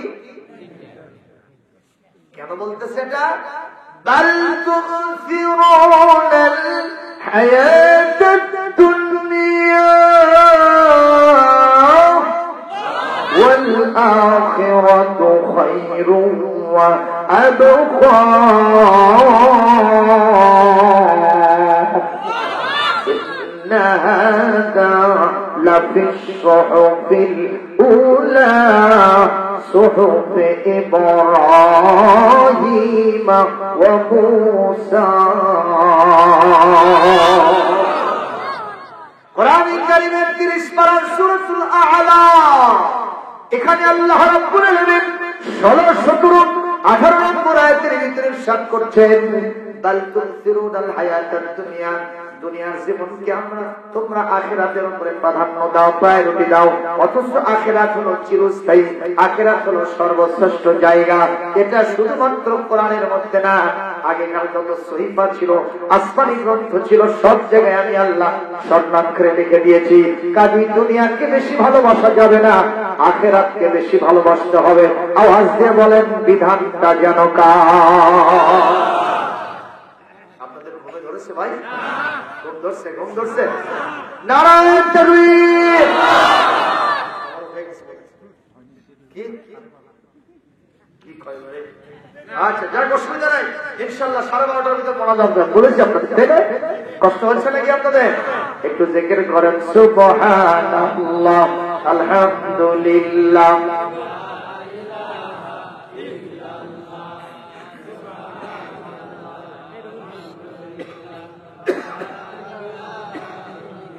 সুবহানাল্লাহ। বলেন তো, কয়টা রুটির জন্য মিথ্যা কথা বলেন? কারণ দুনিয়াতে মানুষ দুনিয়াকে বেশি ভালোবাসে না কম বাসে, আর আখিরাতকে একটা রুটির জন্য মানুষ মিথ্যা কথা বলে। বলেন তো, এই সামান্য রুটির জন্য মিথ্যা কথা বলা কি কখনো সাজে? বলেন সাজে ভাইজান? আমার সামনে ঈসা আলাইহিস সালাম বললেন, রুটি কোথায় গেছে বলা কয় না, আমি জানি না 303। অথচ সে কিন্তু জানে। ঈসা আলাইহিস সালাম চিন্তা করলেন, রিমান্ডে নেওয়া ছাড়া কোনো উপায় নাই। রিমান্ড মানে বুঝবেন না, মাথা থেকে পা পর্যন্ত মেরে মেরে শুধু থেতলা করে দেওয়া। এই সিলসিলা আমার সমাজে, আমার দেশে আছে না নাই? কথা বল না কেন? আলেম হলে তাও খাতির নাই, মাথা থেকে পা পর্যন্ত থেতলা করে দেয়, এরকম ঘটনা আছে না নাই? মুসলমান রিমান্ড মানে সেটা নয়। রিমান্ড মানে হলো চলে বলে কলি কৌশলে, ইন্ট্রোগেশনের মাধ্যমে, জিজ্ঞাসাবাদের মাধ্যমে কথার মান পেছে, ভেতরের কথাটা আস্তে করে জিজ্ঞাসা মানে জর্জরিত করে আস্তে করে ভেতরের কথাটা বের করে নেওয়া। হযরত ঈসা আলাইহিস সালাম মার দিলেন, তবে ফিজিক্যাল টর্চার না, শারীরিক নির্যাতন না, উনি তাকে ব্রেনের ভাগ দিয়ে কথা বের করবেন। মারহাবা। চলতেছে বিশাল একটা নদী, কোন মাঝি মাল্লা নাই, কোন নৌকা নাই, জলযান নাই, লঞ্চ বিমান নাই, কিভাবে চলবেন? সফর সঙ্গী তো চিন্তিত হয়ে গেল, সফর সঙ্গী যে এই রাস্তাটা আমরা কিভাবে পাড়ি দেব রে। হঠাৎ করে সেখানে কেউ যখন নেই, ঈসা আলাইহিস সালাম বললেন, পয়গম্বর যেখানে থাকে তখন উম্মতের জন্য টেনশন থাকে না। সুবহানাল্লাহ। আমরা যারা আলেম ওলামা, আমি না হয় ভাঙাচুরো হলাম, বাংলাদেশে যারা আলেম ওলামা আছে, এরা যখন এই পৃথিবীতে আল্লাহর রহমতে আছে, কোরআন ওয়ালারা, তখন অন্যদের কোনো টেনশন থাকার কথা না। সুবহানাল্লাহ, জোরে বলেন না ভাই? কিন্তু আজকে সেই আলেমদেরকে নিয়ে অনেকে ষড়যন্ত্র করে না। আপনারা শুনলে খুশি হবেন যে নিক্সন চৌধুরী বলেছিল, এসো খেলা হবে ময়দানে। মামুনুল হক সাহেব এরকম একটা চ্যালেঞ্জ দিয়েছিল, কথা বল, সেই দিন সে স্বীকার করতে বাধ্য হয়েছে, না, আলেমদের সাথে শত্রুতা করা যাবে না। উনি বলেছেন, আলেমদের জন্য আমার বাড়ির দরজা খোলা, আমি আলেমদের জন্য সব করতে প্রস্তুত আছি। মারহাবা জোরে কর। কারণ আজ হোক কালে হাকাল হোক, আমি আলেমদের কাছে আসিতেই হবে। এই যে করোনা ভাইরাস চলে গেল, দেখবেন ওই সময় আমরা কত মানুষের উপরে আমরা নির্যাতন করেছি, জুলুম করেছি। বাপ মরে গেছে, সন্তানরা সব বাড়ি থেকে পালাইছে, কথা বলেন না কেন? স্ত্রী মারা গেছে, স্বামী সব চলে গেছে, স্বামী চলে গেছে, স্বজন বিদায় হয়ে চলে গেছে, লাশে হাত দেয় নাই। যাদেরকে তোমরা চ্যালেঞ্জ দিলে, যাদেরকে দেখতে পারো না, চোখের ভিতরে বালুর মতো লাগে, যারা জোরে গেলে তোমরা কয় দাওয়াত আছে, আসতে গেলে কয় কথা আছে, সেই আলেম ওলামা জীবনের ঝুঁকি নিয়ে ওই লাশ দাফন করার জন্য দায়িত্ব নিয়েছিল। সুবহানাল্লাহ, জোরে কর না। সে আলেম ওলামা যখন জাতির কান্ডারি, আল উলামা ওয়ারাসাতুল আম্বিয়া, বিশ্বনবীর জীবন অন্তিম সময়ে যখন সাহাবায়ে আজমাইন খুব বেশি কাঁদতেছিলেন, আল্লাহ রাসূল জিজ্ঞেস করলেন, লিমাযা তাবকুন, তোমরা কাঁদতেছো কেন? বলে ইয়া রাসূলুল্লাহ হাবিবাল্লাহ সাল্লাল্লাহু আলাইহি ওয়াসাল্লাম, আজ থেকে আমরা বড় কিসমত থেকে বঞ্চিত হয়ে গেলাম, আর কোনদিন নবীর পিছনে নামাজ পড়ার সৌভাগ্য আমাদের হবে না। ইয়া রাসূলুল্লাহ, আমাদের মেজর নামাজ হয়ে যাবে, আমরা নবীর পিছনে আর কোনদিন নামাজ পড়তে পারবো না, আমাদের অ্যাচিভমেন্ট ফেল হয়ে যাবে। আমার সোনার নবীজি বললেন, ও আমার সাহাবীরা, টেনশন করো না, টেনশন করো না, কান্না করা লাগবে না, আমি নবী থাকবো না, কিন্তু আমার পরে এই পৃথিবীতে আমার সুন্নতের ধারক বাহক, কোরআন হাদিসের ধারক বাহক, আলেম ওলামা, মসজিদের ইমাম খতিবরা থাকবে, মুহাদ্দিস মুফাসসিররা থাকবে। তাদের পিছনে যখন নামাজ পড়বা মনে করবা নবীর পিছনে নামাজ পড়তেছি। একটু জোরে করুন আল্লাহু আকবার, জোরে বলতে হবে আল্লাহু আকবার। মুসলমান, তাহলে বলেন তো, আলেমের সাথে ঘৃণা করবেন, শত্রুতা করবেন না ভালোবাসবেন? সবাই বলেন কি করবেন? আমার সালমান খুবই নজর করে কথা শুনবেন। এইবার হযরত ঈসা রুহুল্লাহ বললেন, টেনশন নাই, দেখো আমি কি করি। ওনার কাছে একটা জায়নামাজ ছিল, উনি জায়নামাজটা নদীর উপরে বিছায় দিলেন। আল্লাহর পয়গম্বর ঈসা আলাইহিস সালামকে আল্লাহ অনেকগুলো মুজিজা দিয়েছিলেন, তার ভিতরে অন্যতম একটা, পানির উপরে জায়নামাজ বিছাইলে আস্ত জাহাজের কাম করে।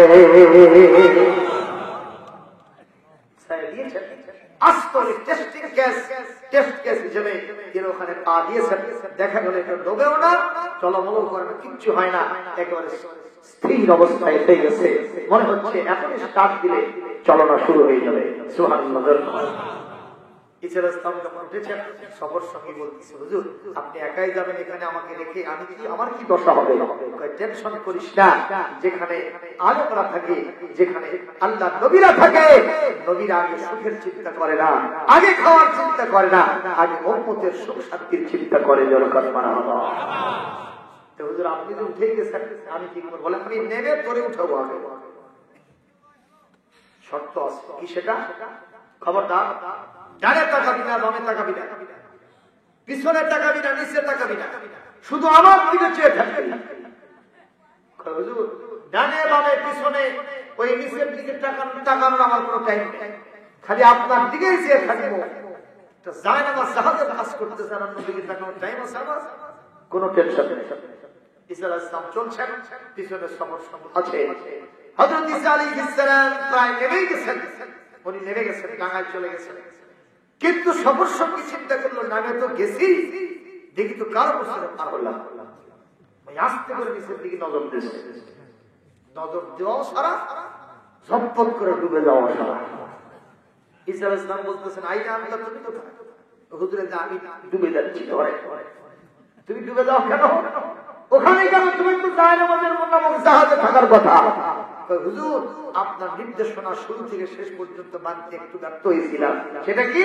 শেষ মুহূর্তে চিন্তা করলাম পার্থ হয়ে গেছি, দেখি তো কারো বছরে পার হলাম, একটু নিচের দিকে তাকাইছি, সঙ্গে সঙ্গে ঝটপট করে নিচে পড়ে গেছি। আল্লাহর পয়গম্বর ঈসা রুহুল্লাহ বললেন, নিঃসন্দেহে তোমাকে আমি পার করবো, তার আগে ওয়াজ শোনো, এবং সেই ওয়াজটা তোমার পরে যারা থাকবে তাদেরকে রিলে করে করে শোনায় দেব। সেটা হলো এই পৃথিবীতে তুমি কেমন শুরু থেকে শেষ পর্যন্ত আমার নির্দেশনা সব জায়গায় মানতে ব্যর্থ হয়ে এক জায়গায় আস্তে করে একটু নিচের দিকে নিজের নফসকে অনুসরণ করে তাকাইছিলা, পার যেমন হতে না পেরে ধ্বংস তোমারও হয়েছে। অনুরূপ ভাবে কিয়ামত পর্যন্ত যে জাতির কাছে যে নবীকে পাঠানো হবে, সেই নবীর অনুসরণ অনুকরণ ওই জাতির লোকেরা জীবনের ব্যক্তি, পরিবার, সমাজ এবং রাষ্ট্র সব জায়গায় যদি না মানতে পারে, পালন না করতে পারে, ওই জাতীয় কাল কিয়ামতে আল্লাহ জাহান্নাম পার হয়ে জান্নাতে যেতে পারবে না। কথা কি বোঝা গেল? আপনারা বলেন এই মুহূর্তে তাহলে নবীর পূর্ণ অনুসরণ করার দায়িত্ব দিলেন কে? আরো জোরে বলেন, কে দায়িত্ব দিলেন? একটু নজর করে কথা শোনেন। ঈসা আলাইহিস সালাম এইবার সফর সঙ্গীকে ওখানে হাত ধরে তুলাই, ওখানে বললেন, হুজুর আমি বড় শুকরিয়া জানাই আপনার। বলে আমার কেন শুকরিয়া জানাবা? আপনার তো পাওয়ার বেশি দেখতেছি। আপনারা বলেন পাওয়ারটা আসলে কার? আরো জোরে বলেন। ঈসা আলাইহিস সালাম বললেন, ভুল বলো না, সমস্ত পাওয়ার আন্নাল কুওয়াতা লিল্লাহি জামিআ ইন্নাল্লাহা আলা কুল্লি শাইইন কাদির ফাআলুল লিমা ইউরিদ। সব ক্ষমতার মালিক কে? ক্ষমতা দেন কে? দেন কে? সম্মান কে দেন? অসম্মানিত কে করেন? ওই টাটকা খবর না বাসা খবর? টাটকা খবর না বাসা খবর? কেমন দেখলেন আমাদের পার্শ্ববর্তী মিয়ানমার ওয়াং সাং সুচি আছে না গেছে? বাসে আছে না মরে গেছে? ওটা মাসা কয় না ভাই, যারা সিয়ারে বসে থেকে সিয়ার না থাকলে ওটা মাসা বলে। আবু বকর সাহেব কথা বল না কেন? ওটা কি মাসা? রাস্তার মধ্যে দাঁড়ায় রিক্সা চালককে যদি বলে ভাই একটু নেও, রিক্সা চালক নেয় না, কথা বল না কেন? আমেরিকার প্রেসিডেন্ট ডোনাল্ড ট্রাম্প ক্ষমতায় এসে মুসলমানদের উপর করছিল জাম। ওই আছে না গেছে? এর আগের শাসকগুলো 2 জাম করে চালাইছে, আর ও এক জামটাই যেতে পারে। এতটাই পাগল, জনগণ শিক্ষা দিয়েছে, শুধু জনগণের সিদ্ধান্ত না, আরো সিদ্ধান্ত ছিল। কথা কর যে নামে এত জনগণের কাতারে দিয়ে দিয়েছে, ওখান থেকে একজনকে বেছে নিয়েছে, আবার পাশে বসায় দিয়েছে।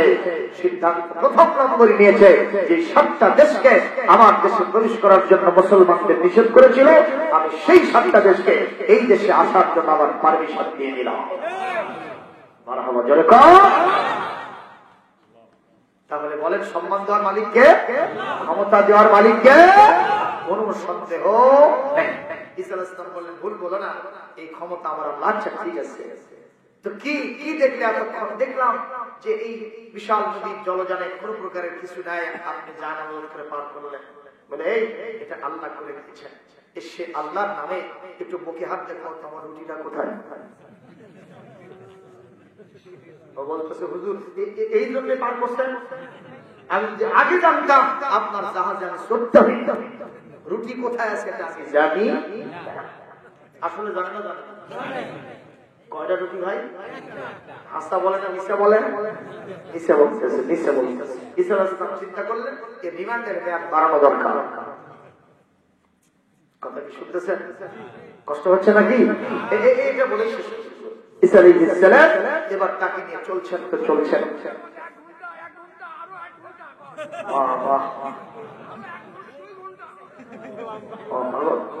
জি জি স্যার, আপনি বসেন। আচ্ছা, আপনাদের কষ্ট হচ্ছে? একটু নীরবতা, নীরবতা। তো এখন ঈসা আলাইহিস সালাম তাকে নিয়ে চলছেন।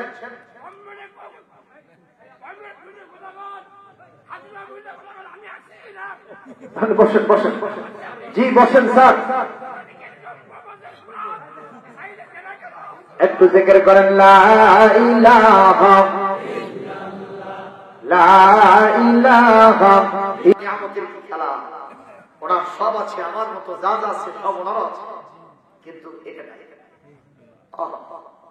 আল্লাহ এটা কখন কাট ছিঁড়ে নেবেন আমরা কি বলতে পারি ভাই? এর জন্য তো একটা শুকরিয়া আদায় করা দরকার। সকলে মন থেকে পড়েন আলহামদুলিল্লাহ, আলহামদুলিল্লাহ। চুপ করে থাকলে চুপ করে কথা বললে তো আমি বলতে পারবো না। ঠিক আছে, আজকের বক্তব্য আমি, তাই না? আমাকে বলতে হবে, আপনি চুপ করে থাকবেন। হ্যাঁ থাক থাক, কিছু বলবেন। ঈসা আলাইহিস সালাম এইবার সফর সঙ্গীকে নিয়ে একটা জঙ্গলের ভিতর দিয়ে যাচ্ছে। তো দেখা গেল জঙ্গলি প্রাণীরা দৌড়াদৌড়ি লাফালাফি ছুটোছুটি করে, তার মধ্যে একটা হরিণ দেখা যায়। উনি জিজ্ঞেস করলেন, মা হাযিহি, এটা কি? বলে হুয়া যাবুহু যাবিয়ু, ওটাতে একটা হরিণ দেখা যায়। বলে খুযহু, তাকে ধরো, হরিণটাকে ধরো। ধরা হলো, জবাই দাও, জবাই দেওয়া হলো। হরিণের গোশতটাকে সুন্দর করে পাকশাক করো, খাওয়া দাওয়া হলো। এবার গোশত খাওয়ার পরে কি মাছে বলেন তো? বন মাছে, আজম মাছে, যেটাকে হাড্ডি বলা হয়। উনি বললেন, দেখো তো এগুলো কি দেখা যায়? সবগুলি তো আজম, সবগুলো হলো হাড্ডি। বলে তাই? বলে হ্যাঁ। এই বলতো এর হাড্ডি ছাড়া অন্য কিছু কিনা? বলে না, এগুলো সব হাড্ডি। আল্লাহ রাব্বুল আলামিন হযরত ঈসা আলাইহিস সালামকে আরেকটা মুজিজা দিয়েছিলেন, সেটা কি জানেন? ইউহিল মাউতা বিইযনিল্লাহ।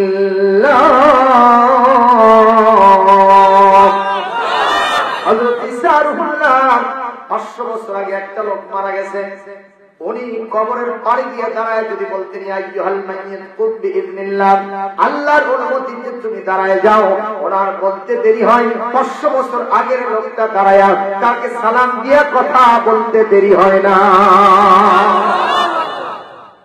জোরে আল্লাহু আকবার। উনি বললেন সত্যি কি এগুলো হাড্ডি? বলে হ্যাঁ সত্যি এটা হাড্ডি। উনি বললেন সবগুলো অ্যাসেম্বল করো, এক জায়গায় করো। করা হলো। উনি বললেন ইয়া আইয়ুহাজ যাবিয়ু কুম বিইযনিল্লাহ, হে হরিণ তুমি আগে যেরকম ছিলে ওই রকম আবার আস্ত হরিণ হয়ে তুমি দৌড়াদৌড়ি শুরু করে দাও। ওনার বলতে দেরি হয়, আল্লাহর অনুমতি এই হাড্ডিটা আবার হরিণ হতে দেরি হয় না। সবর সঙ্গীকে বললেন কি দেখলা? কয় যে আপনার পাওয়ার তো আগের থেকে আর বাড়ছে। কথা কি ভুল না শুদ্ধ? পাওয়ার কার? উনি বললেন আবার শুধরায় নাও, সব আমার আল্লাহ ক্ষমতা। বলে আচ্ছা বুঝলাম, কি বলতে চান সেটাই কর। যে আল্লাহ একটা হাড্ডি থেকে হরিণ আবার আস্ত চিন্তা করে দিল, সে আল্লাহর নামে একটু বুকে হাত দেন, তো বাবা রুটিটা কোথায়? হুজুর আবার ওই কথাই শুনে বললেন আমি কিন্তু আপনার সাথে আর থাকবো না। রুটি কোথায় গেছে আমার একই কথা আমি জানি না। আপনারা কোন জানি কি জানে না? কয়টা রুটি? এটা কিসের প্রীতি? আখিরাত না দুনিয়া? দুনিয়া প্রীতি। কথা বলেন না কেন? আমার ভাইরা ঈসা আলাইহিস সালাম এইবার সফর সঙ্গীকে নিয়ে রিমান্ডের মেয়াদ বাড়ায় দিলেন। উনি চলতেছেন বালুকাময় কমতরে। উনি জিজ্ঞেস করলেন কার উপর দিয়ে হাঁটো? বলে আমি বালির উপর দিয়ে হাঁটতেছি। এই বালিগুলি সব এক জায়গায় করা হলো। উনি বললেন ভালো করে নজর করে দেখো এগুলো কি বালি না অন্য কিছু না, বালি ছাড়া কিছু না। উনি সঙ্গে সঙ্গে বললেন রব্বুল ইজ্জতুল জালাল একটু মেহেরবানি করে আপনি বালি কোনাগুলি কি তাড়াতাড়ি স্বর্ণে পরিণত করেন। আলবাই আহাদ নবিয়্যু মুস্তাজাবুদ দাওয়াত, এই পৃথিবীর নবী আলাইহিস সালাম যারা ছিলেন তার দোয়া আল্লাহর কাছে করতে দেরি হয়, কবুল হতে দেরি হয় না। সেক্ষেত্রে আমার নবীর দোয়া আরো বেশি কবুল না না কবুল? একটু জোরে বলেন না কবুল না না কবুল?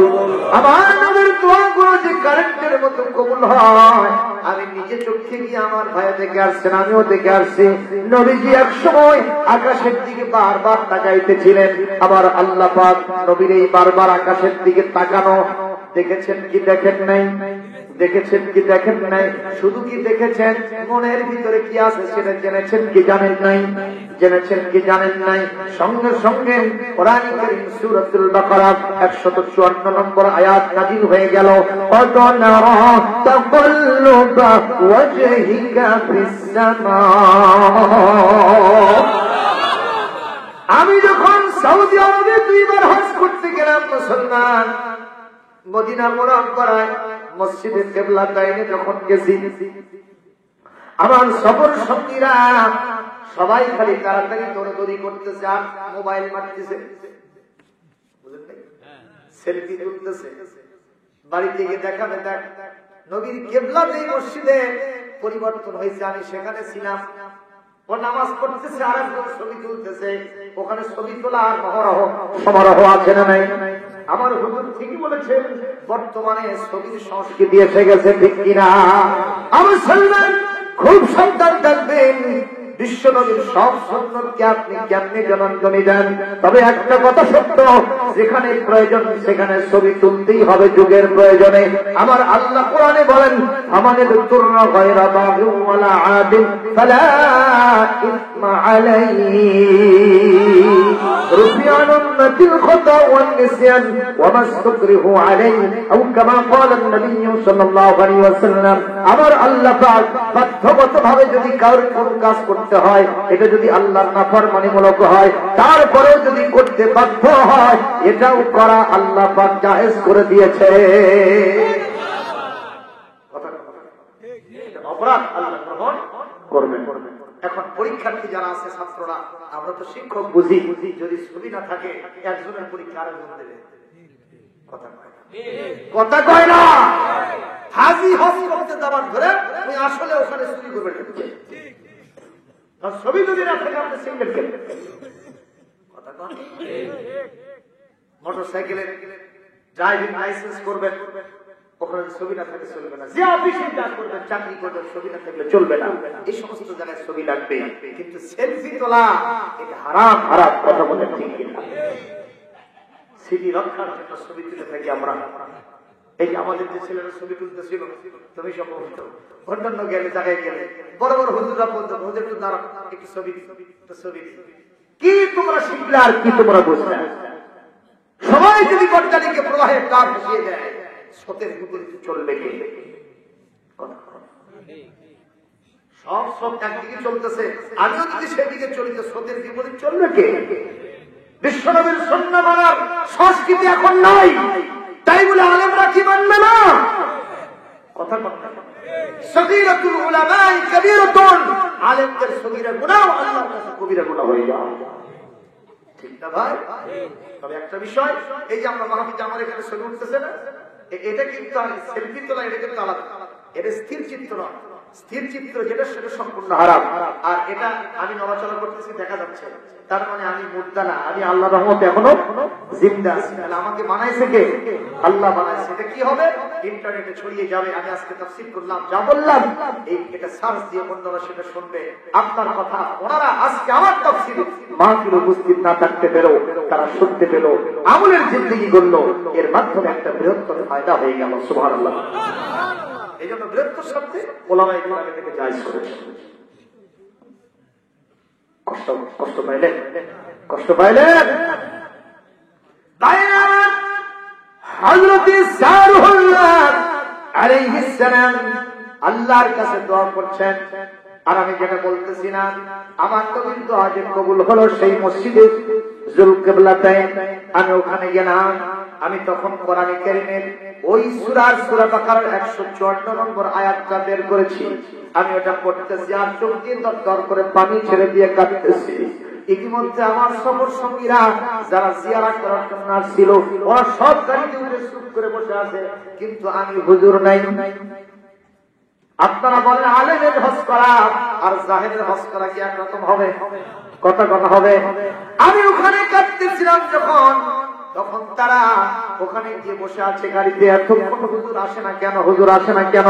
কিন্তু আমি যে মজা পাইতেছি, ওখানে বসার সাথে সাথে আমার 1000 বছর আগের বিশ্ব নবীর স্মৃতি মনে পড়ে গেছে। এটা সেই জায়গা রে, যেই জায়গা আমি আমার বিশ্বনবী জোহরের নামাজ পড়তেছিলেন কিংবা আসর পড়তেছিলেন, 2 রাকাত নামাজ হয়ে গেছে। নামাজের মধ্যে আল্লাহ রাব্বুল আলামিন এই আয়াত নাযিল করে দিলেন, ফাওয়াল্লা ওয়াজহাকা শাতরাল মাসজিদাল হারাম। নবী হে, আপনার মনে মনে যে ইরাদা হয়েছে কিবলাটা বাইতুল মুকাদ্দাসের দিকে থেকে যদি কাবার দিকে কিবলাটা হয়ে যেত, আমি আপনার মনের কথাটা জানতে পেরেছি। 2 রাকাত নামাজ পড়েছেন আর 2 রাকাত বাকি আছে, ওই 2 রাকাত বাইতুল মুকাদ্দাসের দিকে পড়তে হবে না, নামাজের মধ্যেই কিবলা ঘুরাইয়া কাবা শরীফের দিকে 2 রাকাত পড়ে না। আপনারা বলেন আমার সোনার নবীজির দোয়া কবুল না না কবুল? আরো জোরে করে আল্লাহু আকবার।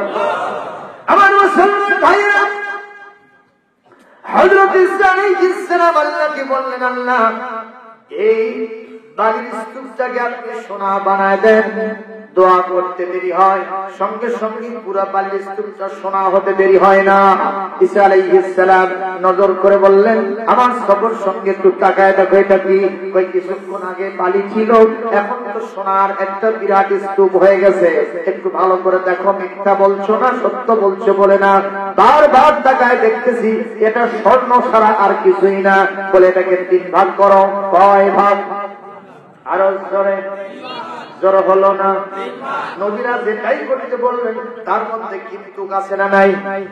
ওয়ামা উতিতুম মিনাল ইলমি ইল্লা ক্বালিলা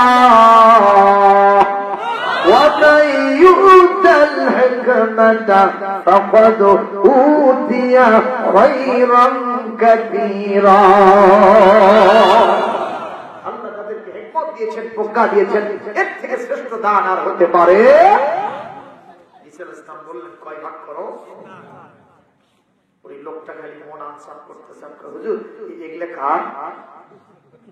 হুজুর বললেন, ঈসা আলাইহিস সালাম বলেন, কার সেটা তোমার জানার দরকার, কোনো জানার দরকার নেই। না হুজুর একটু কম। ডানে বামে সামনে পিছনে তাকায় দেখে মানুষ হলাম দুইজন, ভাগ করলো তিনটা ব্যাপার। কথা শুনতেছে, বুঝতে পারছেন? বুঝতেছেন কথা? আকল মানে সারা বছর ইতিমধ্যে বোঝা যায় কথা কথা। ঈসা আলাইহিস সালাম বললেন, কত টেনশন তোমার না কয় লাগবে, কিন্তু দুইজন মানুষ তিনটা ভাগ করলেন কেন? আগে মনে করেন, তারপরে শুনি একটা আমার একটা তো হুজুর আর একটা কয় না, ওটা আর একজনের, ওটা তোর নয় আমারও নয়। তো হুজুর না বললে আমার মন ভালোই লাগতেছে না, বললো টেকার কয় যে যদি শুনতেই মন চায়, কানটা ভালো করে খাড়া কর, মনটা রুজু কর, চোখ দিয়ে তাকায় দেখ, এটা হলো তার যে আমার রুটি চুরি করছে। হুজুর একটা কথা কমার চাই, কি রুটিটা আমি খাচ্ছি, রুটি তুমি খাচ্ছ এতক্ষণ কে কৌকা, এতক্ষণ ধরে তোমার ইমানটা নিয়ে সাইজ করতেছি, তুমি কোনোবার কোন এবার বলতেছো কেন? আগে যদি স্বীকার করতাম কি ঘুষি ছাড়া কিছু নাই, আর এখন স্বীকার করাও সারা একটা বিরাট স্বর্ণের স্তূপ আমার হও সারা।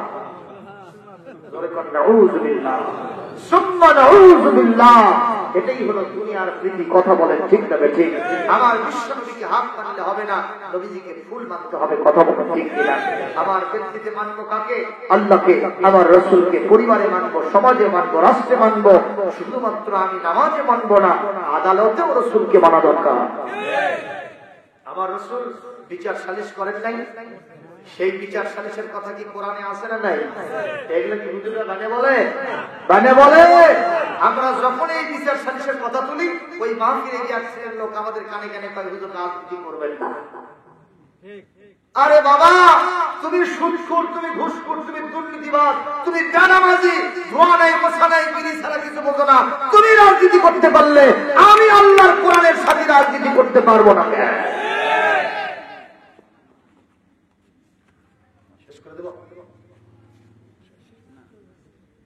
সেটা হবে, কোন টেনশন নেই।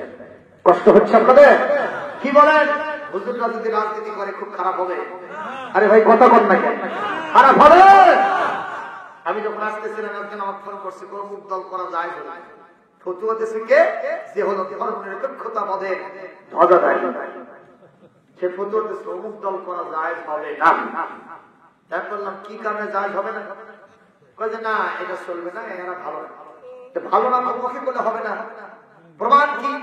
উনি যাদের সাথী তারা শতকরা 20 জন নামাজ পড়ে না, আর যে দলকে নিষিদ্ধ করলো তারা 100 ভাগই নামাজ পড়ে। কথা কন না কেন? সবচেয়ে বড় কথা, আমরা মুসলমান যদি আমরা জীবনের কোন প্রয়োজনে মিছিল মিটিং করি, সেই মিছিলের শুরুতে জালো জালো আগুন জালো হবে না নারায়ে তাকবীর হবে? নারায়ে তাকবীর কার শ্রেষ্ঠত্ব, কার বড়ত্ব, কার মহানত্ব? জালো জালো আগুন জালো, এটা হলো শয়তানের মহানত্ব। কারণ আদম আলাইহিস সালামকে সৃষ্টি করে ইবলিসকে যখন বলা হলো উসজুদ লিআদম, আদমকে সিজদা কর, কয় না করব না। কেন? লিমাজা মা মানাতাকা আল্লা তাসজুদা লিআদম, কি কারণে সিজদা করবে না? কয় খালাকতানি মিন নারিন ওয়া খালাকতাহু মিন তিন, আমারে সৃষ্টি করেছেন আগুন দিয়া, আর ওরে সৃষ্টি করেছেন আপনি মাটি দিয়া। আনা খায়রুম মিনহু, আই এম বেটার দেন হিম, আমি তার চাইতে অনেক ভালো। আচ্ছা আগুনই ভালো না মাটি ভালো? কথা কি ভালো? মাটি হলো উৎপাদনশীল, মাটি থেকে আপনি সবকিছু গড়ে গড়ে তুলতে পারবেন, ঠিক কিনা? শত সহস্র বছর ধরে কষ্টের পর কষ্ট, ক্লান্তির পর ক্লান্তি, টাকা পয়সা খরচ করে যা করে তুলেছেন, একটা মুহূর্তের মধ্যে জ্বালিয়ে পুড়ে সাক্ষাৎ করে দিলেন। সে আগুনের সাথে সম্পর্ক হলো কার? শয়তানের। মিছিলের শুরুতে যারা কয় নারায়ে তাকবীর না কয় জালো জালো আগুন জালো, তারাই নাকি আরো ভালো। কথা বল না কেন? ওইগুলো করা যায় না না যায়, আমি কোরআন হাদিসের ব্যাপারে কিছু বলবো না, এই এক জায়গায় যথেষ্ট। কথা বলেন না ঠিক না ঠিক? আমার সালমান মন খারাপ করবেন না। আমি কোন দলের এজেন্ট নিয়ে এখানে আসি নাই, তবে একটা কথা যুক্তির সাথে তো বলতেই হবে। কোরআনের কথা বলতে এসেছি, কোরআন দিয়ে যা বলবো সেটাই তো শোনা দরকার। কথা বলেন ঠিক না ঠিক? আর যদি শুনতে পারেন এই দুনিয়াতে এই মাহফিল থেকে বিদায় হওয়ার সাথে সাথে উলাইকাল্লাযীনা হাদাহুমুল্লাহ, আপনি জান্নাতের রাস্তার হেদায়েত পেয়ে গেছে। এই দুনিয়াতে ওই জজ ব্যারিস্টার উকিল মুক্তার, ওই পিএইচডি হোল্ডার, যারা কখনো কবি সাহিত্যিকরা, ডাক্তার, ইঞ্জিনিয়াররা তারা সবচেয়ে বেশি জ্ঞানী নয়। সবচেয়ে বেশি জ্ঞানী হলো যারা কোরআন শোনে, কোরআনের কথাগুলো আমল করার জন্য নিয়ত করে ফেলে। আল্লাহ পাক বলেন উলাইকা হুম উলুল আলবাব, এরা হলো পৃথিবীর ভিতরে সবচাইতে বেশি জ্ঞানী। নারায়ে তাকবীর। মুসলমান ভাইরা, আর সামনে বাড়াবো না। মাবুদদের জন্য দুটি কথা না বললেই চলে না, দরকার আছে না নাই? নবীজি আমার বলতেছেন, চারটা কাজ যদি মা বোনেরা করতে পারে ঠিকানা হবে আল্লাহর জান্নাত। জান্নাতের 8টি দরজার কথা আমরা স্বীকৃতি দিয়েছিলাম। ওই 8টি দরজা নারীদের জন্য খুলে দেবেন কে? 1 নম্বর, আল মারআতু ইযা সাল্লাত খামসাহা, 5 ওয়াক্ত নামাজ পড়তে হবে। এরপরে সাওমান শাহরাহা, রমজান মাসের রোজা, শুধু মা বোনদের জন্য না, আমাদের জন্য। এখন থেকে আর কতদিন আছে ভাইজান? আর 1 মাস। এখন পর্যন্ত আজকে কি ওঠে নাই? চাঁদ ওঠে নাই, ওঠে নাই। তাহলে আগামীকালকে হলো কি? 30 রজব। 30 রজব আগামীকালকে। এখনো দোয়াটা করার সময় আছে। বিশ্বনবী রজব মাসে বলতেন, আল্লাহুম্মা বারিক লানা ফি রজব ওয়া শাবান ওয়া বাল্লিগনা রমাদান। আল্লাহ রজবে বরকত দাও, শাবানে বরকত দাও, আর রমজান পর্যন্ত আমাদের হায়াত দারাজ করে দাও। জোরে জোরে মন থেকে বলি আল্লাহুম্মা আমিন। মেয়েরা কিন্তু ভালো বাজার করে। আপনারা বলেন, মেয়েদের বাজার করা এটা ইসলামী শরীয়ত সম্মত? একটু কথা বলেন না কেন আপনারা? শরীয়ত সম্মত? মেয়েরা কেন বাজার করবে? তাহলে তো স্বামীর উপরে প্রাধান্য হলো। শেষ করে দেব। মেয়েরা কখনো বলেন তো আপনারা, যদি বাজারে যায়, মার্কেটে যায়, পর্দা কি রক্ষা হয়? পর্দা রক্ষা হয় না। ওরা আজকে বলতেছে স্বামী কেমন পারবে না, স্বামীর চাইতে আমি বেশি ভালো বাজার করতে পারবো। একটু জোরে নাউযুবিল্লাহ দিতে হবে। প্রিয় ভাইরা আমার, স্বামী যেটাই কিনে দেবে, এটা নিয়ে এসে দিলে এর ভিতরে বরকত দিবেন কে? কে বরকত দিবেন? কিন্তু আজকে তারা এভাবে যাওয়ার জন্য আনসান করে, দাবি ধরে, অনেক সময় মিছিল করে, অনেক সময় বাড়িতে বায়না ধরে, স্বামী স্ত্রীর মধ্যে কথা কাটাকাটি হয়, অনেক সময় কথাই বলে না। 2, 4 দিন 5 দিন চলে গেছে, স্বামীর সাথে স্ত্রীর সংস্রব হয় না। এরকম পরিবার আছে না নাই? পরিবার আছে না নাই? এরকম অনেক গল্প আছে, কথা আছে, ইসলামের ইতিহাস আছে। আমি সেদিকে আজকে যেতে চাচ্ছি না। আমার মা বোনদেরকে বলবো, স্বামীকে একটু প্রাধান্য দেবেন, কারণ মর্যাদা আল্লাহ রাব্বুল আলামিন ওই স্বামীকে আপনার উপরে 1 গুণ বাড়িয়ে দিয়েছেন, কিন্তু অধিকার দুইজনের সমান ঘোষণা করেছেন। ওয়ালা হুন্না মিসলুল্লাযী আলাইহিন্না বিল মারুফ ওয়া লির-রিজালি আলাইহিন্না দারাজাত। কোরআনের সূরাতুল বাকারা 228 নম্বর আয়াত। আল্লাহ পাক বলেন, নারী পুরুষের অধিকার সমান, কিন্তু মর্যাদা 1 গুণ আল্লাহ পুরুষকে বাড়িয়ে দিয়েছেন। সুবহানাল্লাহ। এই যে 1 গুণ বাড়িয়ে দেওয়া হয়েছে, এর ভিতরে কি একটা কিন্তু নাই ভাইজান? জোরে কোন একটা কিন্তু নাই? এটা কি? পুরুষের কষ্ট বেশি, ঠিক না বেশি? আমি অনেক জায়গায় বলি, আজকেও বলতেছি, লোহার দাঁত আর সোনার ছুরি, দুইটার মধ্যে দাঁত কোনটা বেশি আর কাম বেশি কোনটা? দাঁত দিয়ে যা যা করা যাবে, সোনার ছুরি দিয়ে তা করা যাবে না। আমার মা বোনরা হলো সবচেয়ে দামি, সোনার ছুরি সমতুল্য। আপনাদেরকে যা দিয়া যা করা যাবে না। আমরা লোহার দাম, আমাদের দাম কম, কিন্তু আমাদেরকে দিয়া বাঁশ কাঠ থেকে শুরু করে নেয়া, কুরবানির গরুর গোশত আর হাড্ডি ধরা আমরা সারা কাম হবে না। আপনারা হলেন একটা গাড়ির চাকা টিউব, আর আমরা হলাম টায়ার। কথা কন? আর কাম কাটা গোস, ঝামনা ঝামনা, উসু নিসু, তারপরে পাথর, ইট, গু, গোবর যা আছে সব বরণ করে নেবে, সব ওভারকাম করবে টায়ার। আর তোমরা টিউব, ভেতরে আস্তে করে ফুলে থাকো, মাঝে মাঝে একটু বাচ্চা ফুটাও। কথা কন না? আর এখন যদি তোমরা চিন্তা করো, ভেতরে থাকতে থাকতে আমরা এখন স্বাচ্ছন্দ হয়ে গেছি। ও টায়ার, তুমি একটু ভেতরে আসো, আমরা একটু বাইরে যাই। এই গাড়ি কতক্ষণ চলবে ভাই? খালি ফাটাফাটি ফাটাফাটি ফাটাফাটি, কথা কম।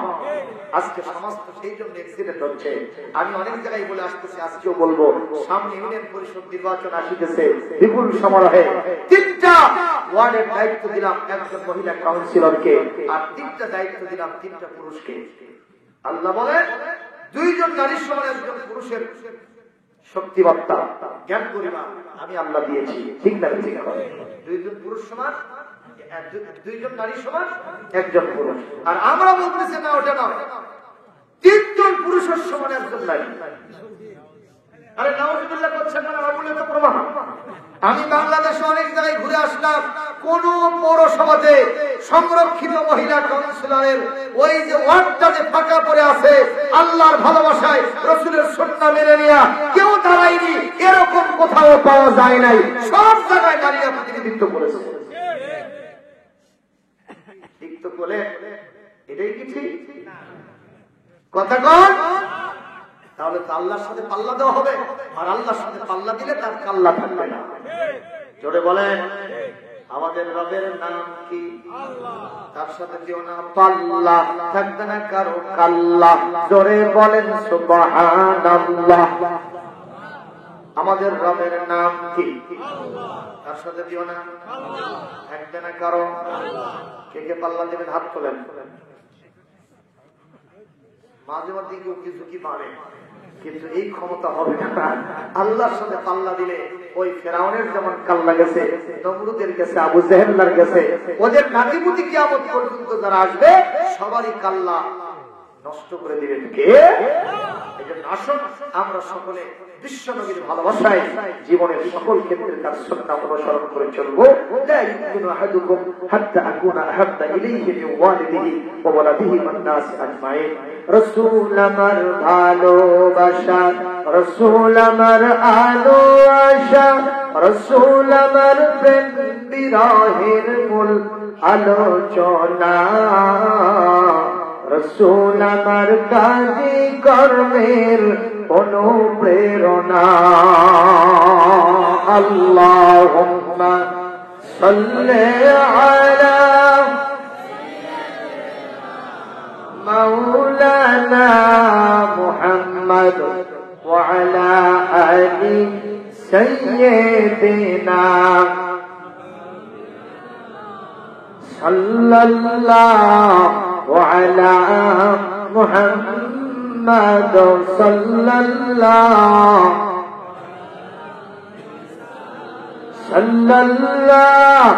আলা মুহাম্মদ সাল্লাল্লাহু।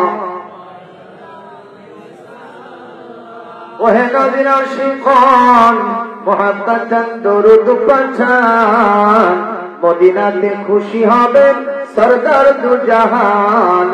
সাল্লাল্লাহু আলা মুহাম্মদ সাল্লাল্লাহু আলাইহি সাল্লাল্লাহু আলা মুহাম্মদ সাল্লাল্লাহু আলাইহি।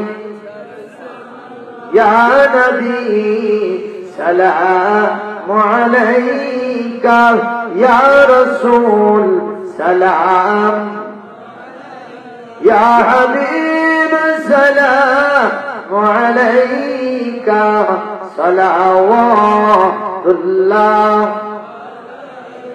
بلغ العلا بكماله، كشف الدجى بجماله، حسنت جميع خصاله، صلوا عليه وآله। আড়াই ঘন্টা আপনাদের সামনে কোরআন কারীম থেকে বিশ্বনবীর হাদিস, বিভিন্ন মাসলা মাসাইল, বিভিন্ন মিসাল, উদাহরণ, দৃষ্টান্তের মাধ্যমে একটি কথা আপনাদের সামনে রাখার চেষ্টা করেছি। প্রিয় ভাইয়েরা, মন খারাপ করেছেন আপনারা? আমার বাবনদেরকে আরেকটি আমল দেব, সেটা হলো আপনারা প্রাণ ভরে স্বামীর খেদমত করবেন, আর ইনশাআল্লাহ পর্দার বাইরে কখনো যাবেন না। তাই বলে আমরা বলবো না নারীদেরকে ইসলাম শুধু চাপ দেওয়ার মধ্যে আটকে রেখেছে। কোরআন কারীমের 22-23 নম্বর পারা সূরাতুল আহজাবের 33 নম্বর সূরা 33 নম্বর আয়াতের ভিতরে বলেন, ওয়াকারনা ফি বুয়ুতিকুন্না ওয়া লা তাবাররাজনা তাবাররুজাল জাহিলিয়্যাতিল উলা। আল্লাহ পাক বলেন, তোমরা গৃহপ্রান্তরে অবস্থান করো, তবে তোমাদের চিকিৎসার প্রয়োজনে তোমরা বাইরে যেতে পারবে। তোমরা অবশ্যই তোমাদের নিজেদের যদি বাড়িতে বাজার করার মতো কেউ না থাকে তাহলে তোমরা অবশ্যই বাজার করতে যেতে পারবা। যদি তোমাদের কোনো আত্মীয় স্বজনের বাড়িতে তোমাদের যাইতে হয়, শুধুমাত্র বাড়িতে থাকবে তা হবে না, সেখানে যাওয়ারও প্রয়োজন আছে। যদি যাও কি করতে হবে? অবশ্যই ওয়ালা তাবাররাজনা তাবাররুজাল জাহিলিয়াতিল উলা, জিহাদের যুগে নারীরা যেরকম পাতলা ফিনফিনা পোশাক পরত, যেমন আটাশাটা পোশাক পরত, ওড়না তারা মাথায় না দিয়া গলায় পেঁচায় রাখত, ওই কায়দায় তোমরা বাইরে যাবে না, বরং যাইতে হলে মাথা থেকে পা পর্যন্ত ঢেকে যায় এমন একটা বোরখা তোমাদেরকে পরতে হবে। নির্দেশ জারি করেছেন কে? ওয়ালযাদরিবনা বিখুমরিহিন্না আলা জুয়ুবিহিন্না ওয়ালা ইউবদিনা যিনাতাহুন্না। চিৎকার দেবেন আল্লাহু আকবার। তাহলে ইসলাম কি নারীদেরকে ঠকালো ভাইজান? বলেন বলেন, নারীদেরকে আন্দোলন করতে হবে না, আন্দোলন করতে হবে এটা আমরা কোন অধিকার চাই না, ইসলাম প্রতিষ্ঠিত করে দাও। তাহলে সব অধিকার ফিরিয়ে দেবেন কে? হিন্দু ভাইয়েরা কি তখন খারাপ অবস্থায় থাকবে? না, তাদের যা যা অনুষ্ঠান তারা করতে থাকবে। সুবহানাল্লাহ। আমরা তাদেরকে নিরাপত্তা দিয়ে দেব। এদেশের এরকম ইতিহাস আছে। একই সাথে আমরা ঈদ করেছি, রমজানের রোজা রেখেছি, তারাবির নামাজ পড়েছি, তারা ওখানে পূজা করেছে। আলহামদুলিল্লাহ, কখনো তারা আমাদের তারাবির নামাজে ডিস্টার্ব করে নাই, আমরাও তাদের পূজাতে কোনো ডিস্টার্ব করি না।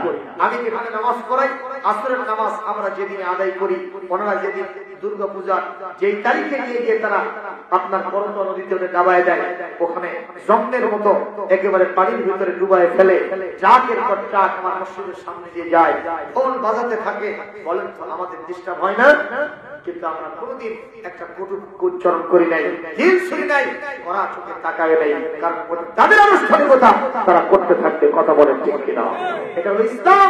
ইনশাআল্লাহ একদিন যদি ইসলাম প্রতিষ্ঠিত হয়, সবাই সবার অধিকার ফিরে পাবে, এমন একটা দিনের প্রত্যাশায় আমরা থাকলাম ইনশাআল্লাহ।